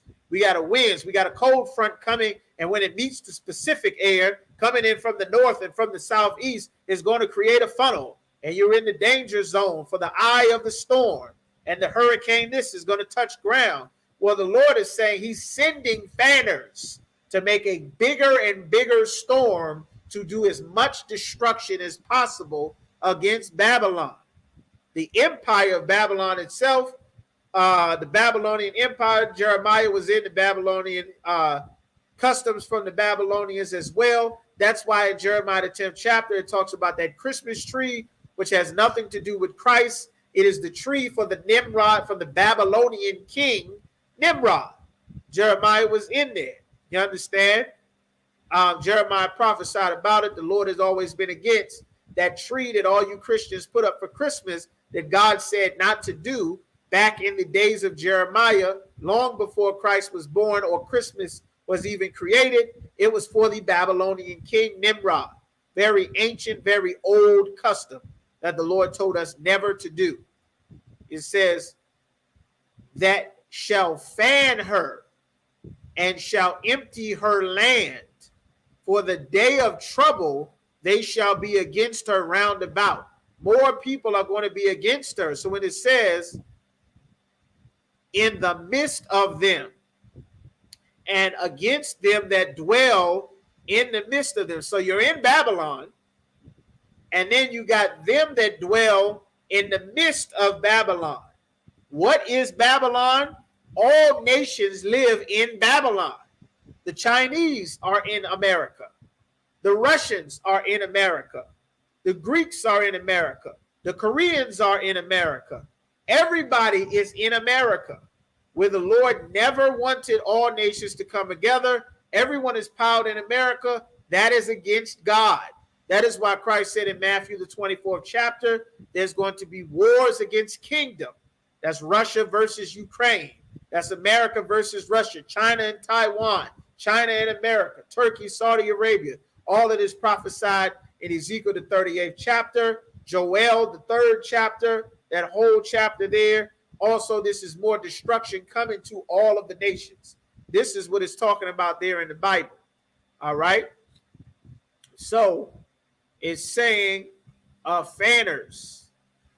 All right. To be against her. It says they're in the midst of her.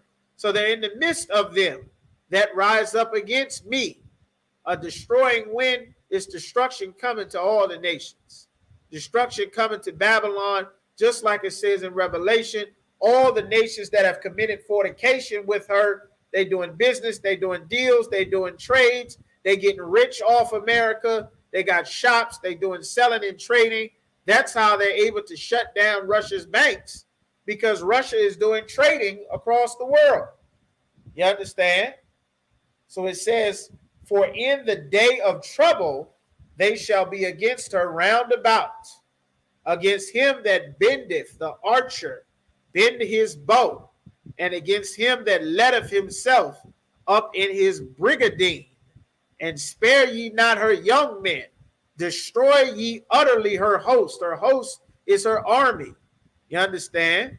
And the slain, the brigandine. You look up that word brigandine. If I'm not mistaken, that is where that word comes from. It's an army word. It's a rank in the army called a brigadier general.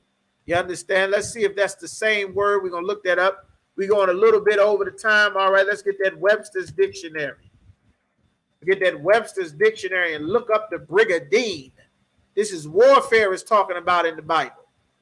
You understand? Brigandine, he just got fanned out in the drill music. Let's get that. Look up in that Webster's dictionary. Let's get that. All right. Brigadine, B-R-I-G.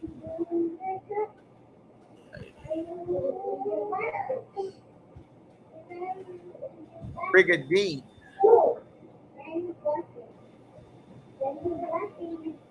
There it is. Brigandine. Let's get that. What is a brigadine? Brigadine is a medieval body armor of scales or plates. This is talking about warfare. Your soldiers with the dragon's breath armor and all of your body armor, your level 1, your level 2, your 500 grade steel armors, your chest plates, your breastplates, your bulletproof this, your Teflon that. Get all your armor on because war is getting ready to break out. That's what Jeremiah is talking about. So when it says, against him that bendeth, let the archer bend his bow. You got archers, he got archers, everybody shoot. And against him that lifteth himself up in his brigadine, he lifted himself up with his armor on. Spare ye not her young men. Let all your young men come up to that warfare to get ready to die. Let them come up to that endless war with China and Korea and Turkey and Saudi Arabia and Russia, that endless open the keys to the bottomless pit of World War III, where it seemed like endless death, blood so high up to a horse's mouth. That's what it's talking about. If you ever ridden on a horse before, if you on top of the horse, you probably 8 feet or so up in the air, 7 feet in the air, 6, 7 feet in the air on top of a horse, depending on how big your horse is. Well, the Lord said, Christ said, the blood is going to be up to the horse's bridle. So blood this high up in the horse's face, that much blood is going to be spilled on the earth. That's what it's talking about, the return of Christ. Prepare yourself spiritually. It may not seem like it matters, but prepare your spirit to stop eating pork, stop eating crab, stop sinning against the Lord. Prepare your spirit to line up with what's actually God said in the Bible. You understand? These times leading to the return of Christ are going to be the absolute worst times ever in human history. Worse than World War I, worse than World War II, worse than Vietnam and the Civil War, worse than the Korean War. And then Christ is going to return to make it worse. You understand? Prepare your spirit. Come get in this body. Don't play games. You get in here. Ton of brothers and sisters get in here playing games, 1 foot in, 1 foot out. You mess around and keep celebrating these Christmases and Thanksgiving after the Lord called you in here to sit in these classes and you don't follow the orders that the Lord laid down through his prophets. You mess around, go back in the world, celebrate some Christmas and get gunned down at a damn birthday party in Chuck E. Cheese. Mess around and go back into the world and sit at somebody's birthday party eating the crab legs for the Lord to stop your heart. Mess around and go back to smoking weed so that you can end up taking some pills or some Percocets and you'll end up with some fentanyl in your weed and you'll drop dead of a heart attack. Do not go back into the world. This world is about to end. Not the earth, not the planet. If you are attached to this society and you love America and you are not spiritually being in here to be trained, to have your spirit in the correct mind frame for what the Lord is getting ready to send, which is our salvation, you are going to feel horrible about what's happening. This is how we get salvation. You understand? We ain't praying for peace. Christ is not coming with peace. What they being taught in the Christian church is not real. That ain't Jesus. Jesus is coming with bloodshed and to shed more blood. 200 million of the armies that are in heaven, they're going to destroy everything. All of the world governments, all of their militaries, all of their empires, all of their capital cities, all of the United States. 200 million angels in 1 hour. Every world's military system is going to be wiped out by Christ and the angels in 1 hour when he returns. After World War III has already started, nuclear war has already started, civil war has already started, and race war has already started breaking out everywhere. You understand? It's very important that you take seriously serving the Lord so that the Lord's protection will be on you. It's getting ready to really matter. People didn't think it mattered before because there wasn't enough bodies in the streets. It's going to be bodies in every street. You understand? That's what's coming. All right? But you in here, you serving the Lord, this is how we get salvation. The scriptures say the third part will be brought through the fire. You understand? Every generation before this last few decades was raised in a massive war. The Korean War, the Vietnam War, the Civil War, World War I, World War II, every generation was raised in that.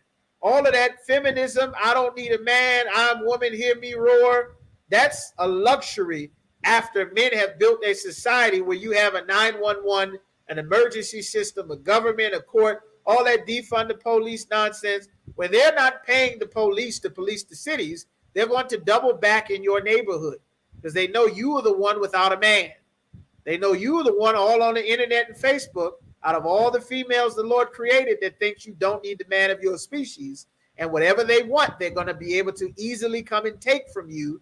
And your feminine sons that you raised to get their nails painted and dye their hair pink and wear dresses and stuff, they're not going to be able to protect you. You better get in the Isupk with the men that the Lord set up. Time is running short. And there's no sidelines in this. You being black is a crime. You being Hispanic or Native American, it is a fully punishable crime. Just seeing you is a crime. Ask them Hispanic babies in dog cages.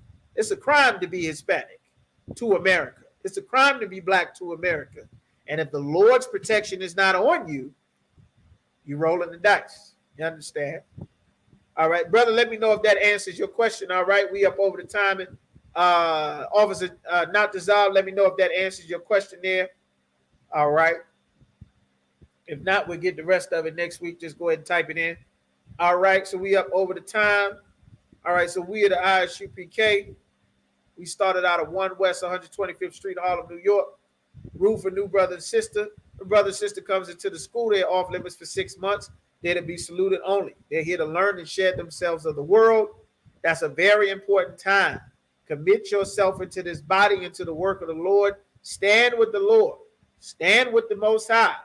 It's getting ready to come the time when the Lord is going to stand with you because you have stood for him. And that's going to be very important. Christians don't understand what that means. They're getting ready to find out. There's going to be a lot more Dylan Roof showing up in churches. You understand? All right? So, and Kyle Rittenhouse's too. You understand? So this is what the Lord is talking about. We're going to pick this up next week. Who Esau is in the Bible. Just make sure y'all remember. We're going to pick it up next week. All right. We are not affiliated with any other Israelite groups. They're not an Isupk. You nor them are in the truth. In the truth means to be in the Isupk. All right. Tithes is a commandment from the Most High.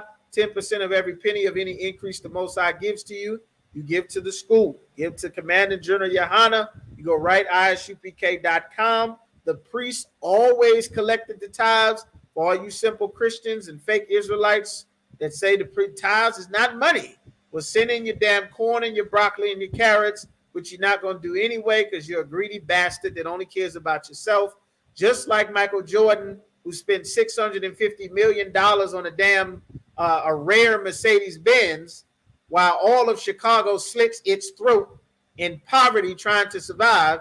He go buy a $650 million car, not a jet, a car, because of course he's rich and doesn't give a damn about black people. He does what he wants. He's grown. He's probably got a personal relationship with Jesus, which means the rest of us are just suffer and die. And what the hell? All right.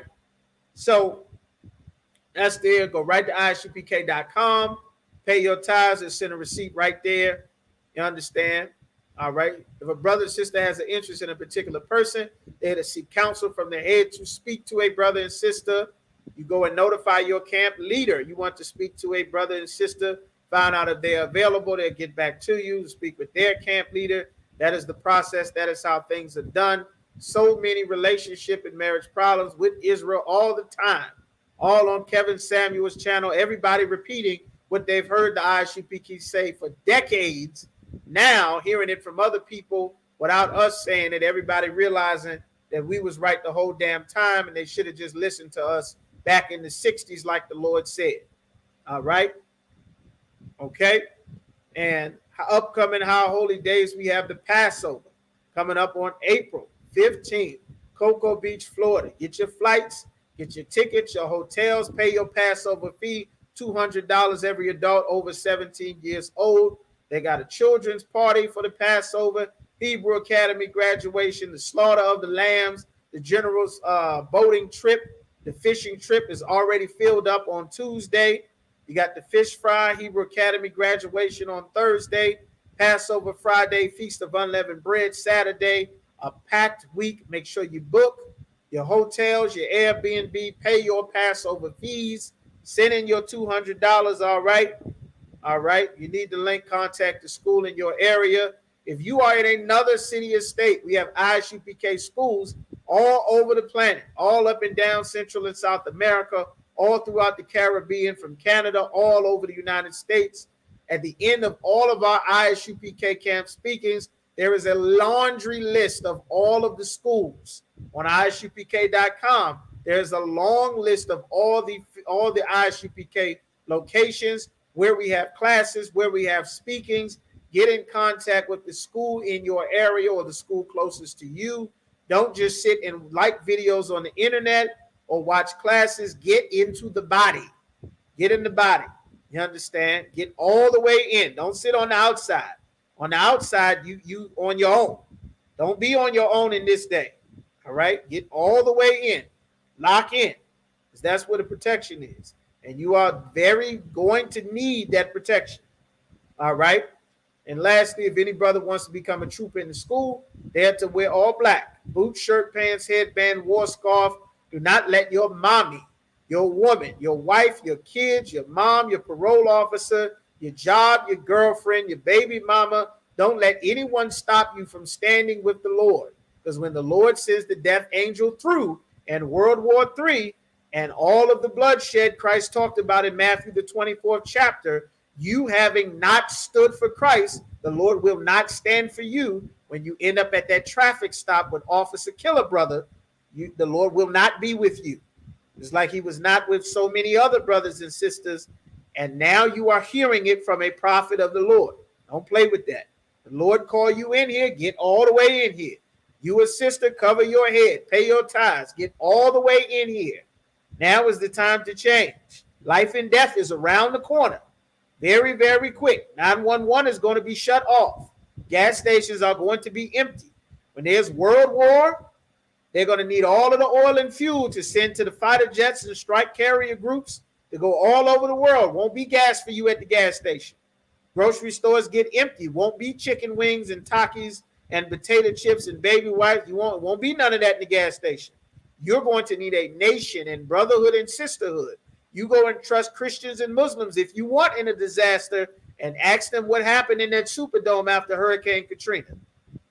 Find out what happens when you depend on your life for Christians who all have personal salvation with Jesus and believe however they want. Find out when your kids are in desperate need of protection and you are in the care of Christians. You better get in here like your life depends on it. Do not wait. We cannot stress it enough. We've been saying it since the 60s. The prophecies are coming true. All right. And lastly, all right. And with that, make sure y'all check the channel. Hit the thumb up, like, share, subscribe. Check out The Bible is Black, all our series on Isupk Virginia. No Cowards Richmond. Our next class will be coming up on Friday. Hebrew language class. Learn the Hebrew language. Learn your language. Read, write, speak your alphabet. Tune into the Sabbath service on Saturday when you see the application of the Hebrew language. It is very important. All right. And with that, we're going to do one courtesy salute to the brothers. Yahweh Hashem Yahweh Shai Barakathum. To the sisters, Yahweh Shamor Alathun by Hashem Yahweh Shai. Yahweh class dismissed. All right. Shalom.